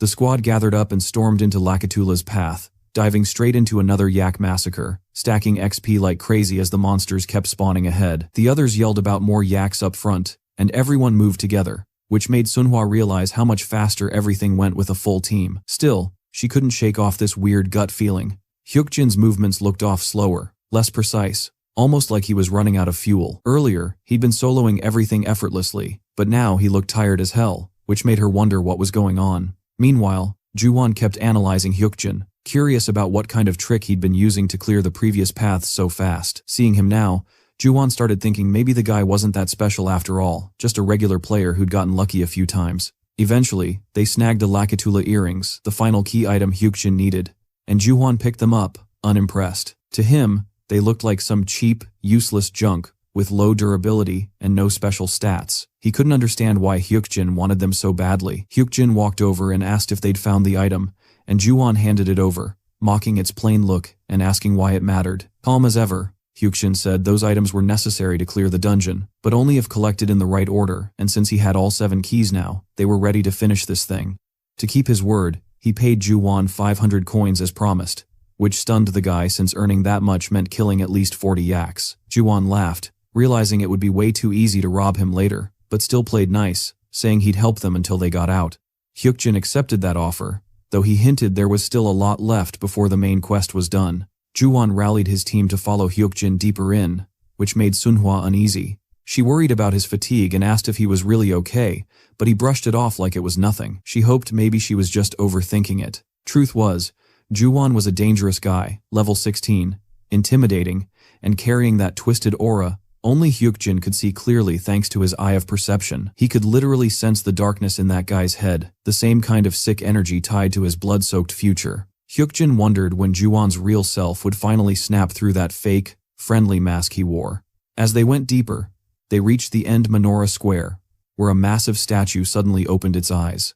Hyukjin knew this was coming. Clearing all 7 paths always triggered Menorah's Square. Back in his timeline, this place was known as the end of the line for low-ranked players, because no one ever made it past this point. Sunhwa freaked out seeing the statue move, while Hyukjin noted how simple the area looked, despite its final destination name. Then the statue spoke, demanding to know who dared disturb its deep slumber. Yu-hyun was shocked as the thing warned unqualified players to leave or face punishment. But Hyukjin wasn't about to back off after all that effort. He declared himself ready to prove his worth. The statue glowed brightly, and a system screen popped up, telling him to take the test of qualification, a deadly one, where even a single mistake could destroy the challenger completely. The test recreated the same dungeon paths he had cleared. Hyukjin opened his inventory and equipped each of the 7 key items in the right order, starting with Napala's ring, followed by Dugo's necklace, Delanche's bracelet, and so on until all the slots on the menorah statue were filled.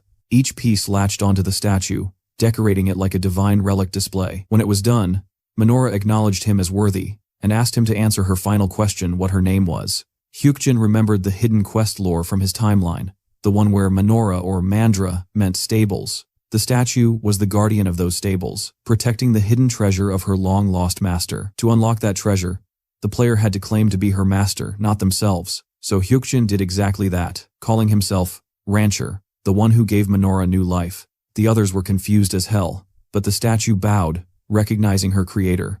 The system confirmed he'd found the correct answer and completed the secret quest. Hyukjin felt a wave of relief as notifications flooded the screen.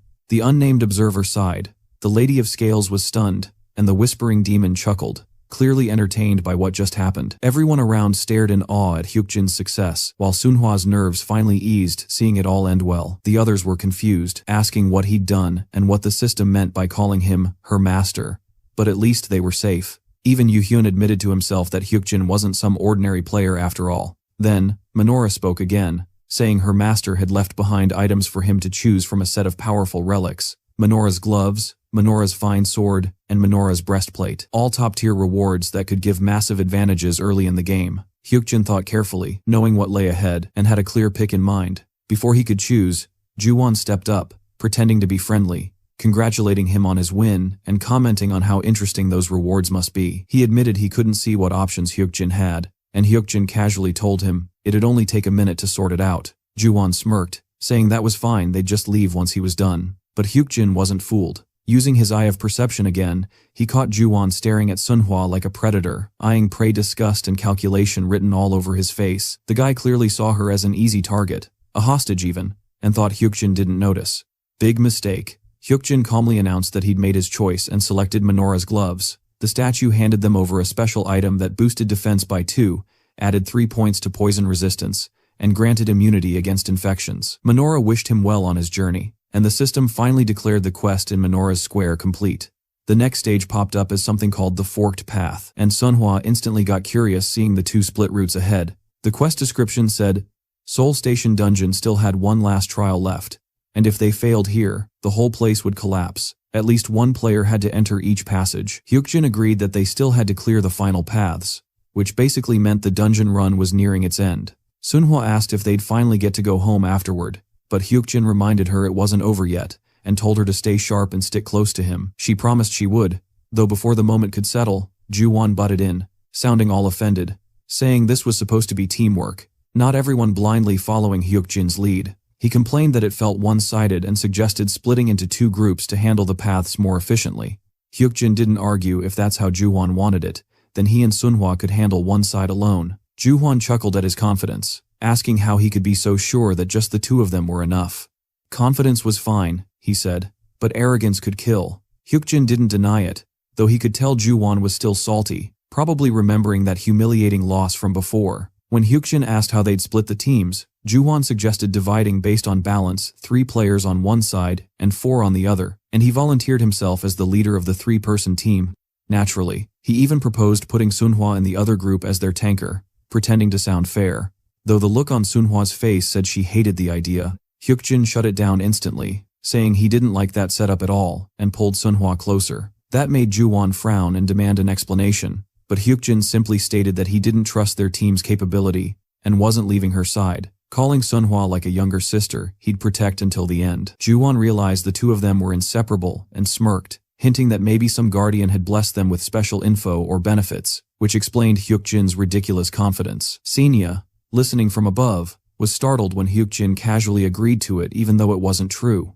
He couldn't exactly tell anyone that his knowledge came from the future. To him, it didn't matter what they believed. The truth was his secret to keep. The system even popped up, showing that the Guardians were curious about his source of information, and Hyukjin mentally cursed those shameless cosmic bastards, thinking they should try helping for once instead of gossiping. Juwon seemed satisfied with that excuse and said he'd stop pushing to take Sunhwa with them, but insisted Yoo-hyun should join his side to balance things out. Hyuk-jin had no objection to that, and Yoo-hyun agreed too, planning to meet again once both paths were cleared. Ju-won walked away with that fake smile of his, wishing them luck, though his tone screamed something darker. The system then announced the start of the quest, telling them to reach the end of the path, where all the dungeon-clearing clues awaited. Since there were fewer than 5 players, a temporary safe zone was generated. As they began walking, Sunhwa wondered aloud if they should just head straight to the end. But before Hyuk-jin could reply, Yoo-hyun spoke up. He mentioned remembering someone from the second floor of the tower dungeon during the magic troll fight. Someone who hadn't interacted much but had been with that girl all along, and now he was sure that person was Hyuk-jin. Hyuk-jin was a bit caught off guard that he remembered and admitted it was him, wondering why he brought that up now. Yoo-hyun bowed, thanking him for saving his life back then, which threw both Hyuk-jin and Sunhwa off completely. To Yoo-hyun, Hyuk-jin was a hero. If he hadn't driven off that troll, Yoo-hyun would have been dead.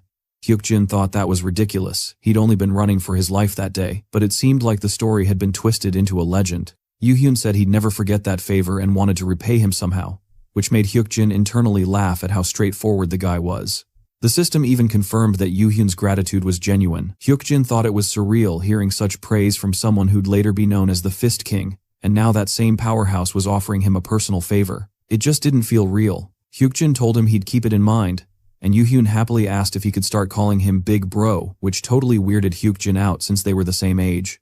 Still, Yoo-hyun didn't care about that, saying Hyuk-jin was his savior and deserved the title. Hyuk-jin gave in, figuring it wasn't worth arguing, and Yoo-hyun asked him to talk casually with him from now on. That simple exchange lightened the mood, and Sunhwa smiled, relieved to see the two finally connecting like real allies. As they moved deeper into the dungeon, Hyuk-jin finally spotted the crystal that could clear the Soul Station dungeon, and just as he expected, it was still untouched and shining like proof of progress. So he told his team to chill and rest up since they'd need all that energy for what came next, assuring Yoo-hyun that it was fine because this area was marked as a temporary safe zone, which meant they could take a breather before things got messy again. And the best way to win inside dungeons was by saving stamina for the real fight instead of burning it early. Yoo-hyun still frowned about Hyuk-jin talking too formally, pushing him to loosen up while Hyuk-jin wondered how this guy always managed to get so hyped over random stuff. Sunhwa then got curious about what she should call Yoo-hyun if she was like Hyuk-jin's little sister, deciding she'd just stick with her usual way, while Hyuk-jin found it kind of funny how she addressed them with that oppa tone like people in Korea did for older brothers.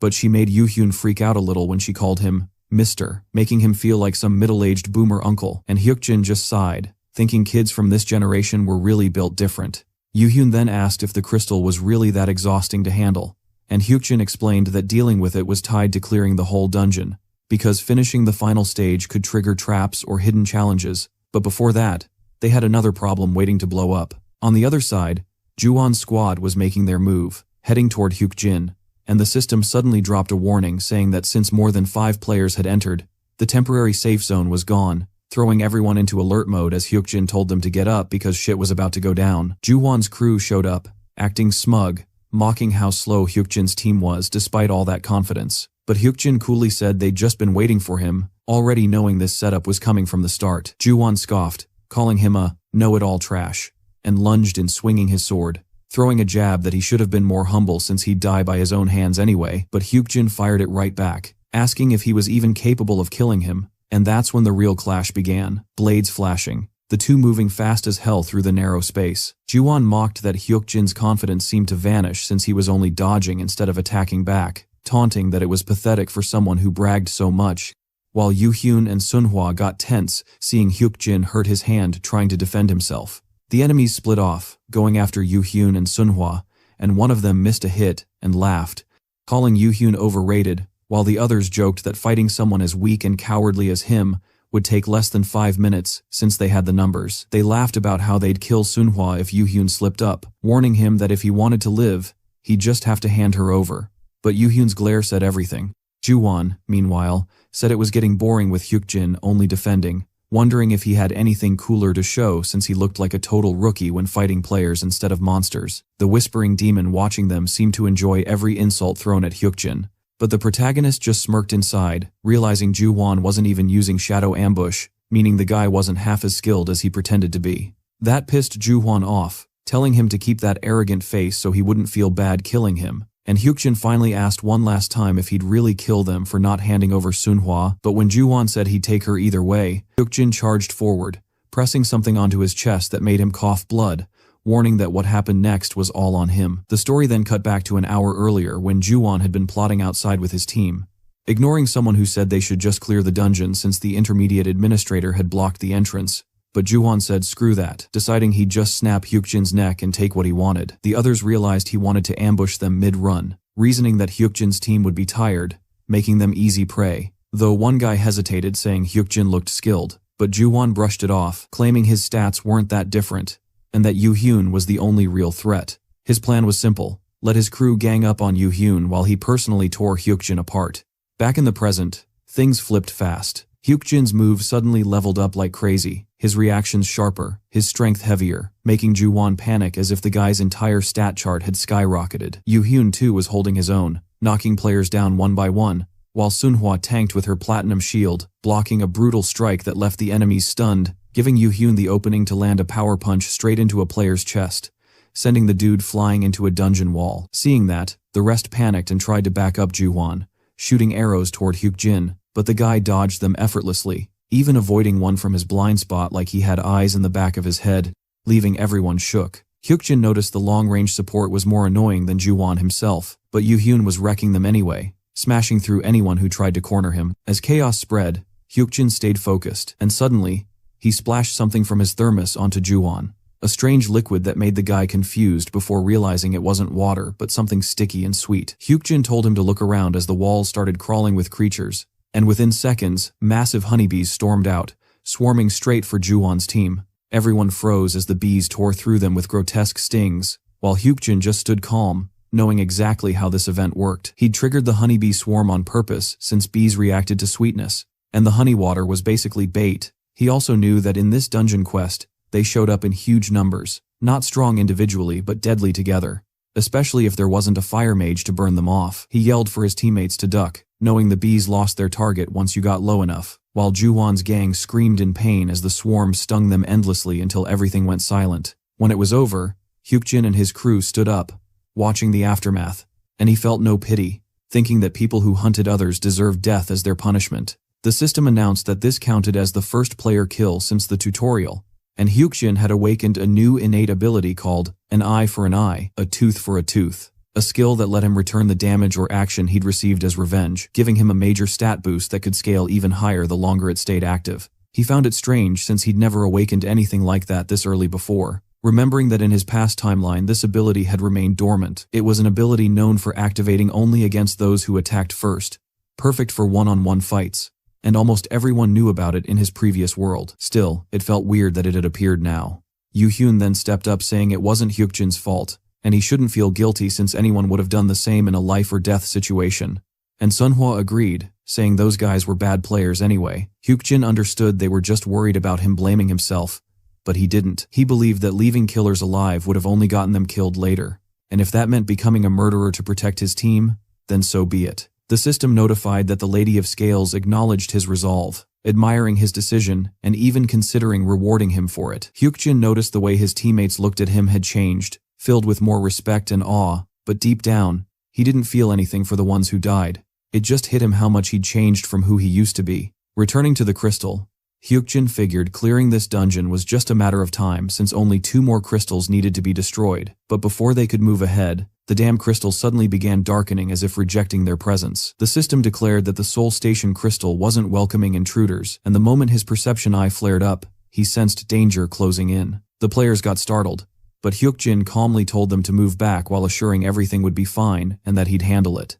Opening his inventory, he pulled out the honeybee stingers he had saved earlier as part of a plan against the poisonous gas leaking out. He'd already equipped Minora's gloves, knowing they could resist poison to some degree, even though their defense wasn't strong enough to fully block it. The system recognized the gloves trying to fight off the venom, but the toxin spread fast, filling the area with thick smoke until visibility dropped to 0. Hyukjin realized he didn't have much time left before the poison overwhelmed him, but holding his breath, he pushed through the suffocating haze and managed to touch the crystal, just as the system announced that the poison was being neutralized. The crystal then dissolved completely, the air cleared, and everyone finally got to breathe again.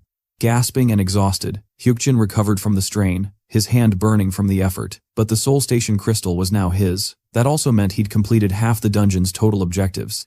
Somewhere unseen, the nameless observer was intrigued, while the whispering demon seemed pissed about his survival, clearly hoping he'd die. Once Yu-hyun questioned how he pulled that off in the middle of all that smoke, Hyukjin reminded them about the honeybee stingers they collected earlier, explaining he used them to counter the poison. Yu-hyun got impressed and asked how he even figured that out, to which Hyukjin casually said the item description hinted at it, though in truth it was a trick originally devised by the great explorer Jackson, something he obviously couldn't reveal. The others looked at him with open admiration before Hyukjin wrapped it up, saying they should move on since one part was done, and the next should be a bit easier. Sanya silently watched him walk away toward another crystal, realizing he hadn't used the bee honey earlier just to deal with Juwon, but had collected it, knowing its neutralizing properties would come in handy. Soon, anonymous guardians flooded the viewing channel, while the administrator commented that Hyukjin's strategy was so flawless it didn't even need commentary. Even the true master of the demon joined the stream to witness it.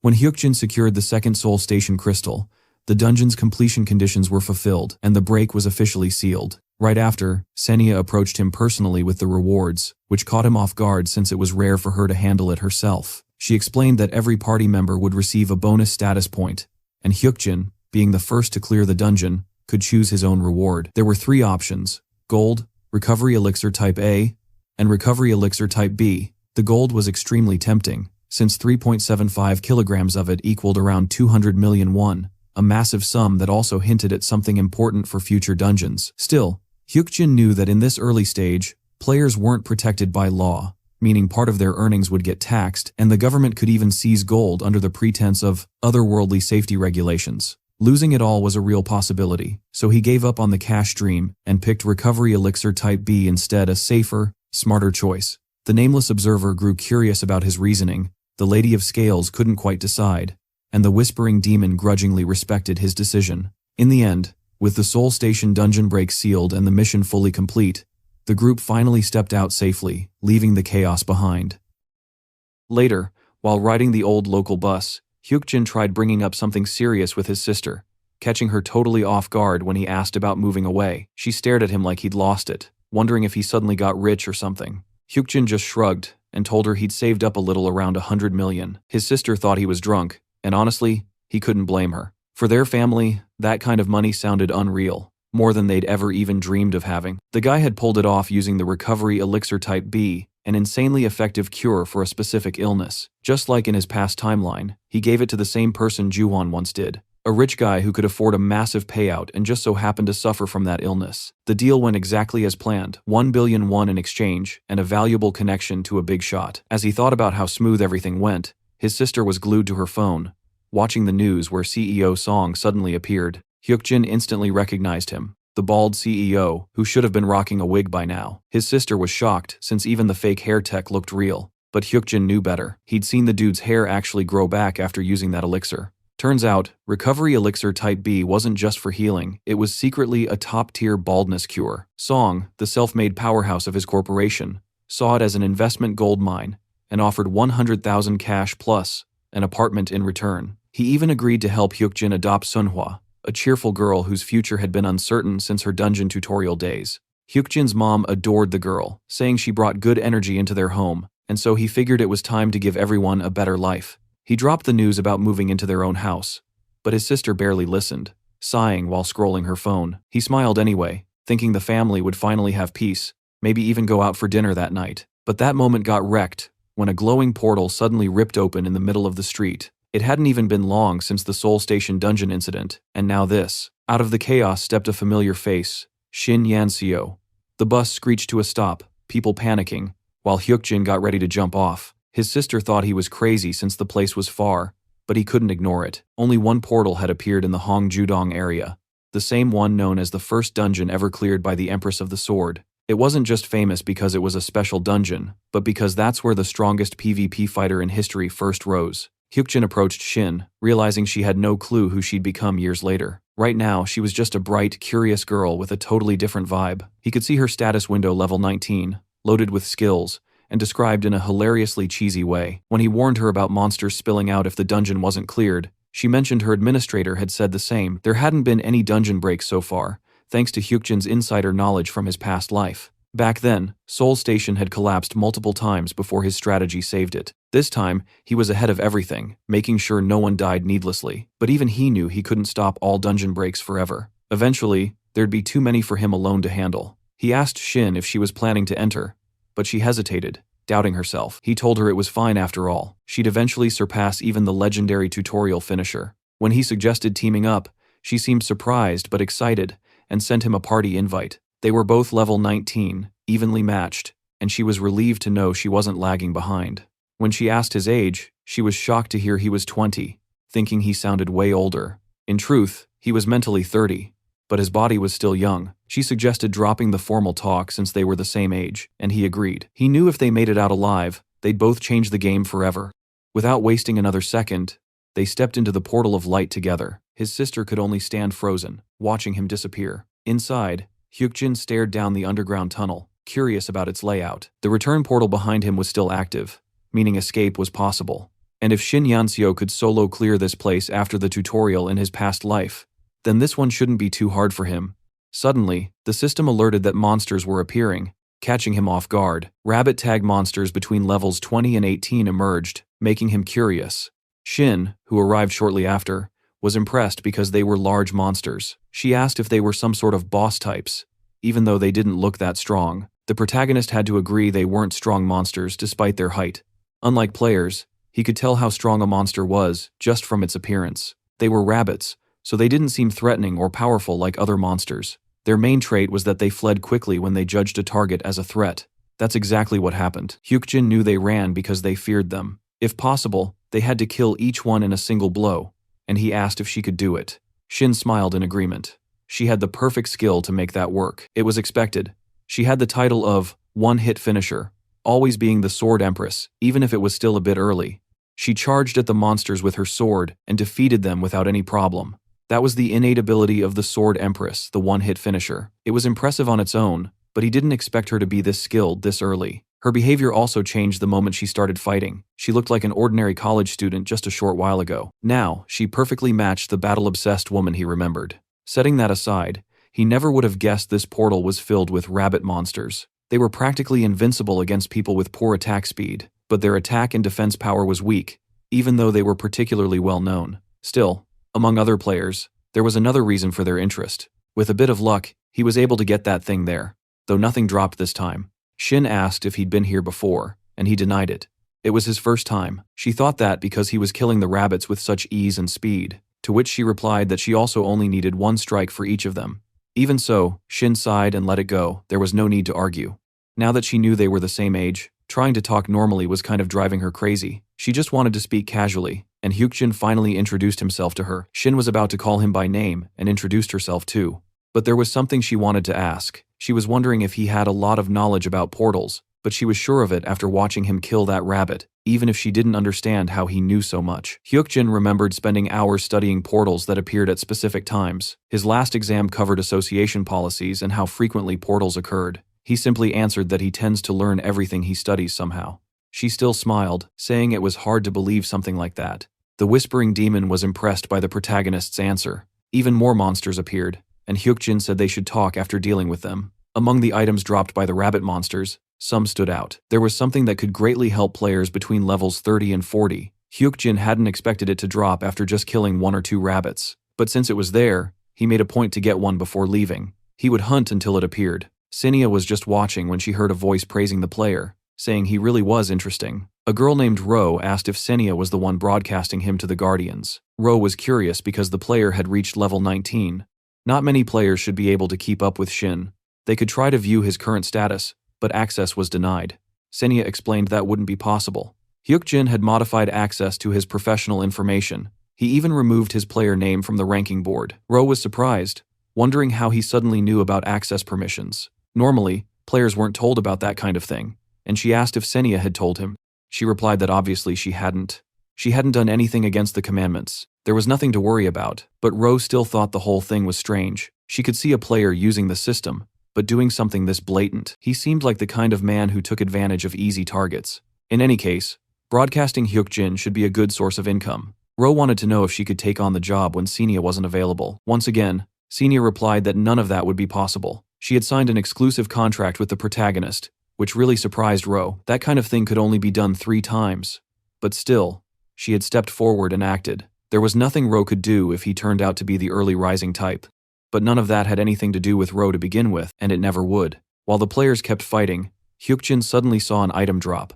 It was an iron sword of high quality, forged by a high-level blacksmith. It had excellent attack power and durability, which caught his attention. He threw the sword to Shin, telling her to use it since it was better than her current one. She caught the sword in surprise, unsure if it was really okay for her to take it. Hyukjin knew she'd make better use of swords than he ever could. So, she accepted the sword, thanking him for the offer because she knew it was truly good. In exchange, she said she'd offer him the next item that dropped, no matter what it was. The truth was, the protagonist wasn't really looking for a weapon. He had a lot of knowledge about the monsters that would appear over the next 10 years. The weapons he had now were already quite good. He didn't need the iron sword. He wondered how many more monsters he'd have to take care of before it showed up. It needed to appear before the monster spawn limit was reached. Another item dropped, and Hyukjin quickly grabbed it because he had finally found it. This was probably the best result he could get within that portal. The Ring of Legolas, a ring crafted by refining topaz that held a mysterious power. It was an HP absorption ring, and just then, he glanced to the side and saw a large crystal. The completion crystal was already appearing even though they had barely entered the dungeon. It seemed it was designed to show up after a certain number of monsters had been killed. Few dungeons were this easy. It made sense Shin had completed it alone in her timeline. Shin asked if there was something there, and he replied, it wasn't anything important. They should focus on defeating all the rabbit monsters first. He had obtained the ring, but that wasn't enough. Rings were the only equipment that could stack. He still had 9 other fingers, so he couldn't stop there. It might take a few hours, but it didn't matter. He needed to collect them all. Shin noticed that the protagonist was dealing with the monsters at the same speed she was. With all the knowledge he had, it felt like he'd entered the portal before she had. It made her wonder just who exactly that strange player was. After grinding through that dungeon for what felt like forever, Shin finally noticed the monsters had just stopped showing up. She figured maybe they'd farmed enough points from all those rabbit kills, but after hours of slaughter, the silence felt weird. She started wondering how the hell they were supposed to get out of there, and that's when Hyukjin casually pointed to the exit somewhere deep in the pitch-black tunnel, where you couldn't see shit. But he already knew the way. The guy had seen the completion crystal break before, which meant the portal was cleared, and once a light portal closed, it was gone for good. Still, he didn't mind. He'd snagged 8 HP absorption rings while farming. Dude had milked that place dry. Meanwhile, the celestial admins up there were losing their damn patience. Cinia was shaking with frustration. The brave Lion King was bored out of his mind. The nameless observer had already dipped, and the Lady of Scales was just watching, like, what the hell is this guy even doing? Hyukjin knew it probably looked boring as hell from their point of view. But screw them, he wasn't about to miss that loot. Still, it had taken way longer than he'd planned, and he was already thinking what excuse he'd give his sister once he got home. As the two stepped out of the portal, Shin noticed they were back in the same place as before, but something felt off. The crowd was gone, the streets were empty, and then bam, Ro popped up, all smiles, thanking the Guardians for tuning into her channel. She dropped the bomb that the true master of the Celestial Demonic Mountain had just requested a PvP zone, and right there, she announced its creation. Hyukjin immediately recognized her, Ro, one of those flashy intermediate admins who loved hyping things up, unlike Sania who barely spoke 2 words during a stream. Ro said the Guardians were losing their minds over these 2 players. On one side, Shin the sword prodigy, who'd caught the eye of that powerful Guardian, and on the other, Hyukjin, the mysterious player who somehow knew way too damn much. The Guardians were already placing bets on who'd win. Ro hyped it like it was some grand tournament, reminding everyone no one could die in a PvP zone, every hit would be healed afterward. Shin seemed unsure, but she relaxed when she heard that. Hyukjin, on the other hand, was completely stunned. This was happening way earlier than in his original timeline. He didn't even have a Guardian backing him yet. That caught everyone's attention, the Lady of Scales, the Whispering Demon, the brave Lion King. They all went quiet when he pointed it out. Even the nameless observer shut up. Ro seemed thrown off too, wondering if Senia hadn't told him anything about Guardian selection. But Hyukjin wasn't done. Before the PvP started, he called out that so-called noble Guardian who wanted the duel, accusing him of basically pushing him to betray someone who trusted him. And that jab hit hard. The Guardian, the true master of the Celestial Demonic Mountain, revealed himself as the Lord of Millions, a proud warrior who despised betrayal and injustice. That warrior, pissed but impressed, decided to grant Hyukjin a temporary skill, one-hit finisher, usable only inside the PvP zone. Shin was shocked it actually worked. From the Guardian's point of view, Shin was the stronger one, the true fighter he had chosen. To him, Hyukjin was just some weak-ass guy who hadn't earned the skill through training. But now that both had it, the playing field was even. Hyukjin couldn't help but find it ironic they'd just cleared a dungeon together, and now they had to fight each other right after. Shin felt the same. She was just as curious to see who'd win between them.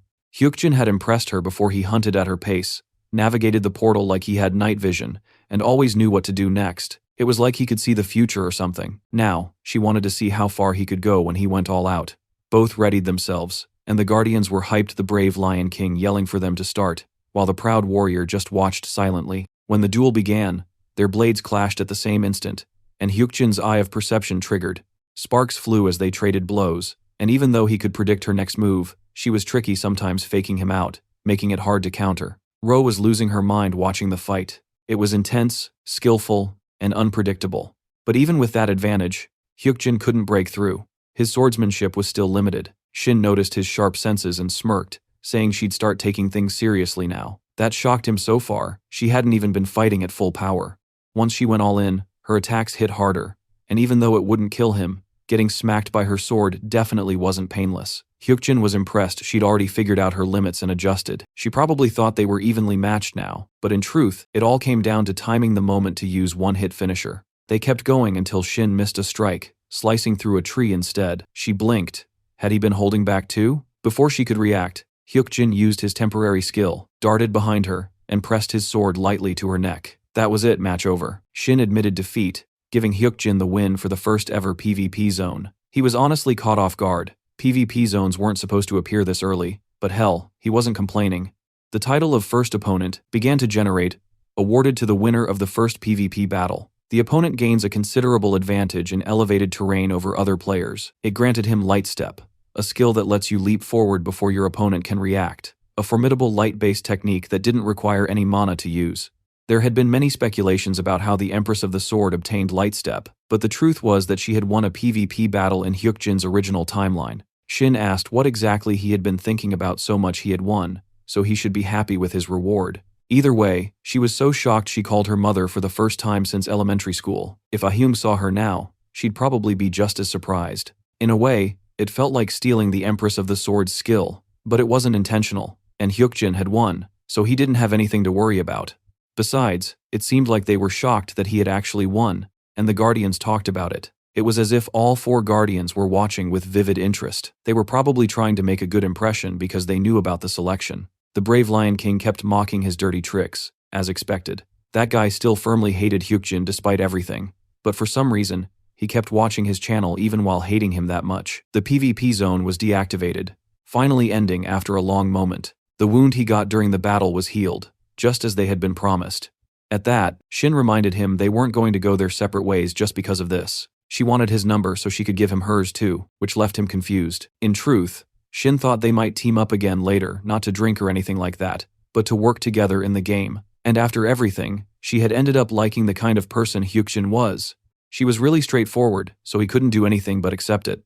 The protagonist added his number right when his eye of perception detected danger. He couldn't dodge it. Maybe he should just accept it. So, he took the hit to the back. It was an attack from his sister, who suddenly appeared angry because he had left without saying anything, just disappearing all of a sudden when she had been looking for him for hours. She even thought he had died. Shin asked who she was, and Hyukjin said she was his sister. Back home, Hyukjin finally let out a deep sigh, thinking how they'd be moving out soon. 3 days, that's all it would take to pack up everything.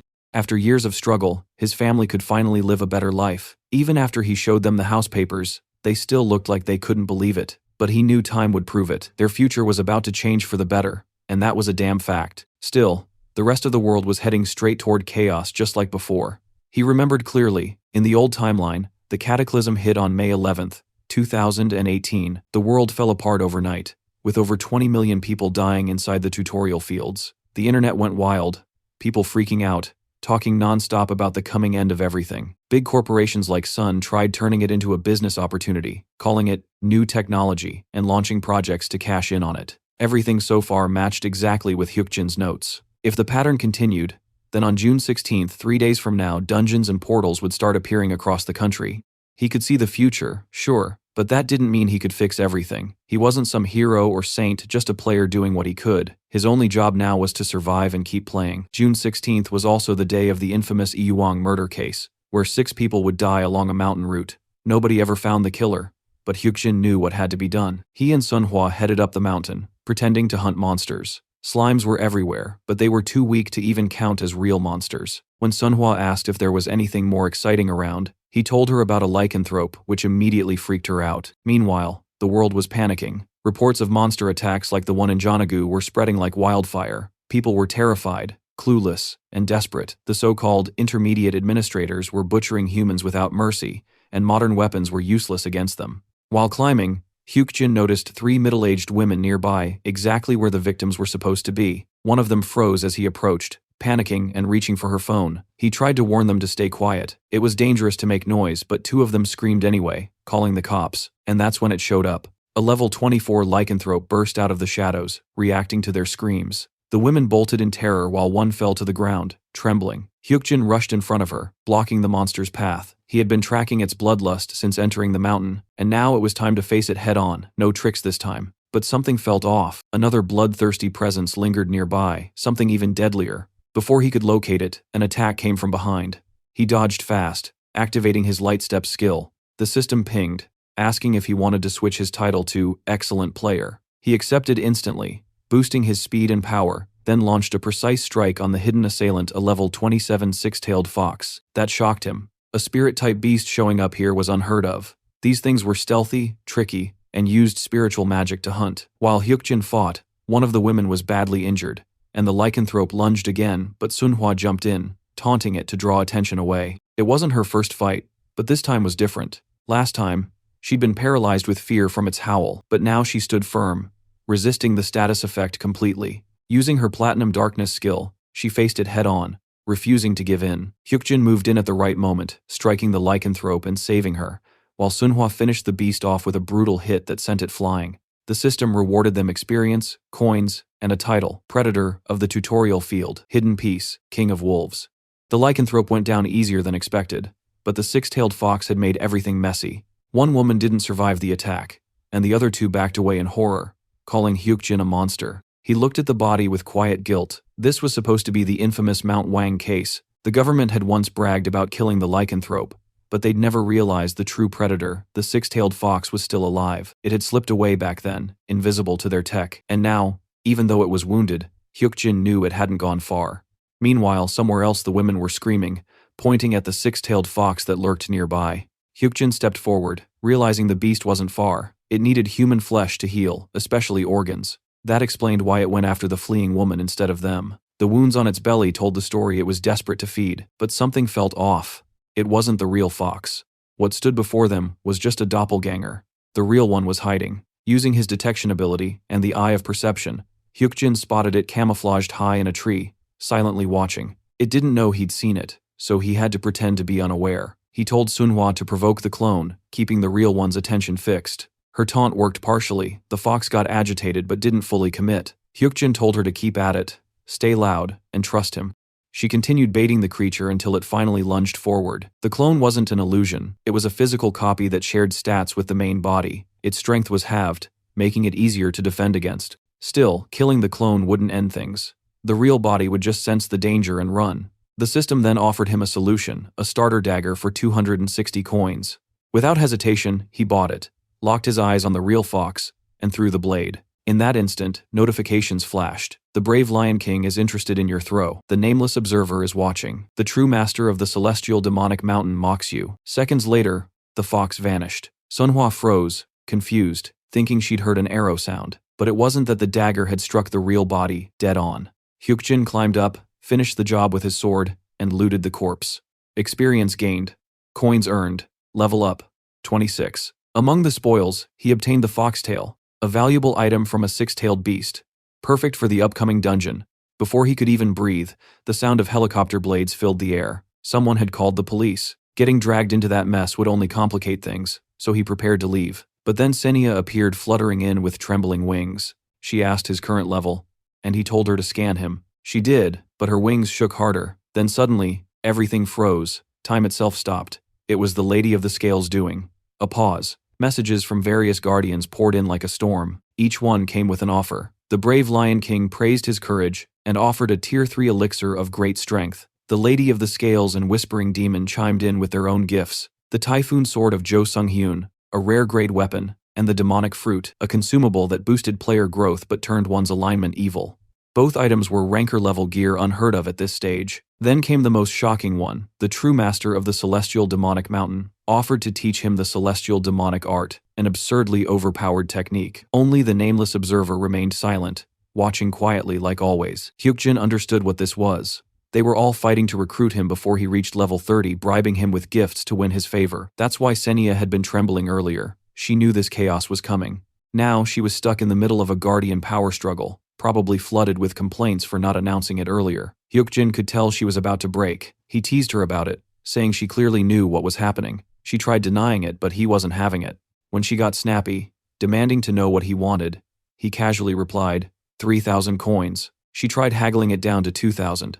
But he shut her down, reminding her she wasn't exactly in a position to bargain. She tried again, 2,700 coins. He smirked, reminding her they were on the same side, but if she kept playing games, he'd happily walk away and end things for good. Defeated, Senia finally agreed 3,000 coins, no more. With that, the time pause ended. Hyukjin asked for the contract, ready to sign. Another deal sealed, another step forward in a game that was far from ordinary.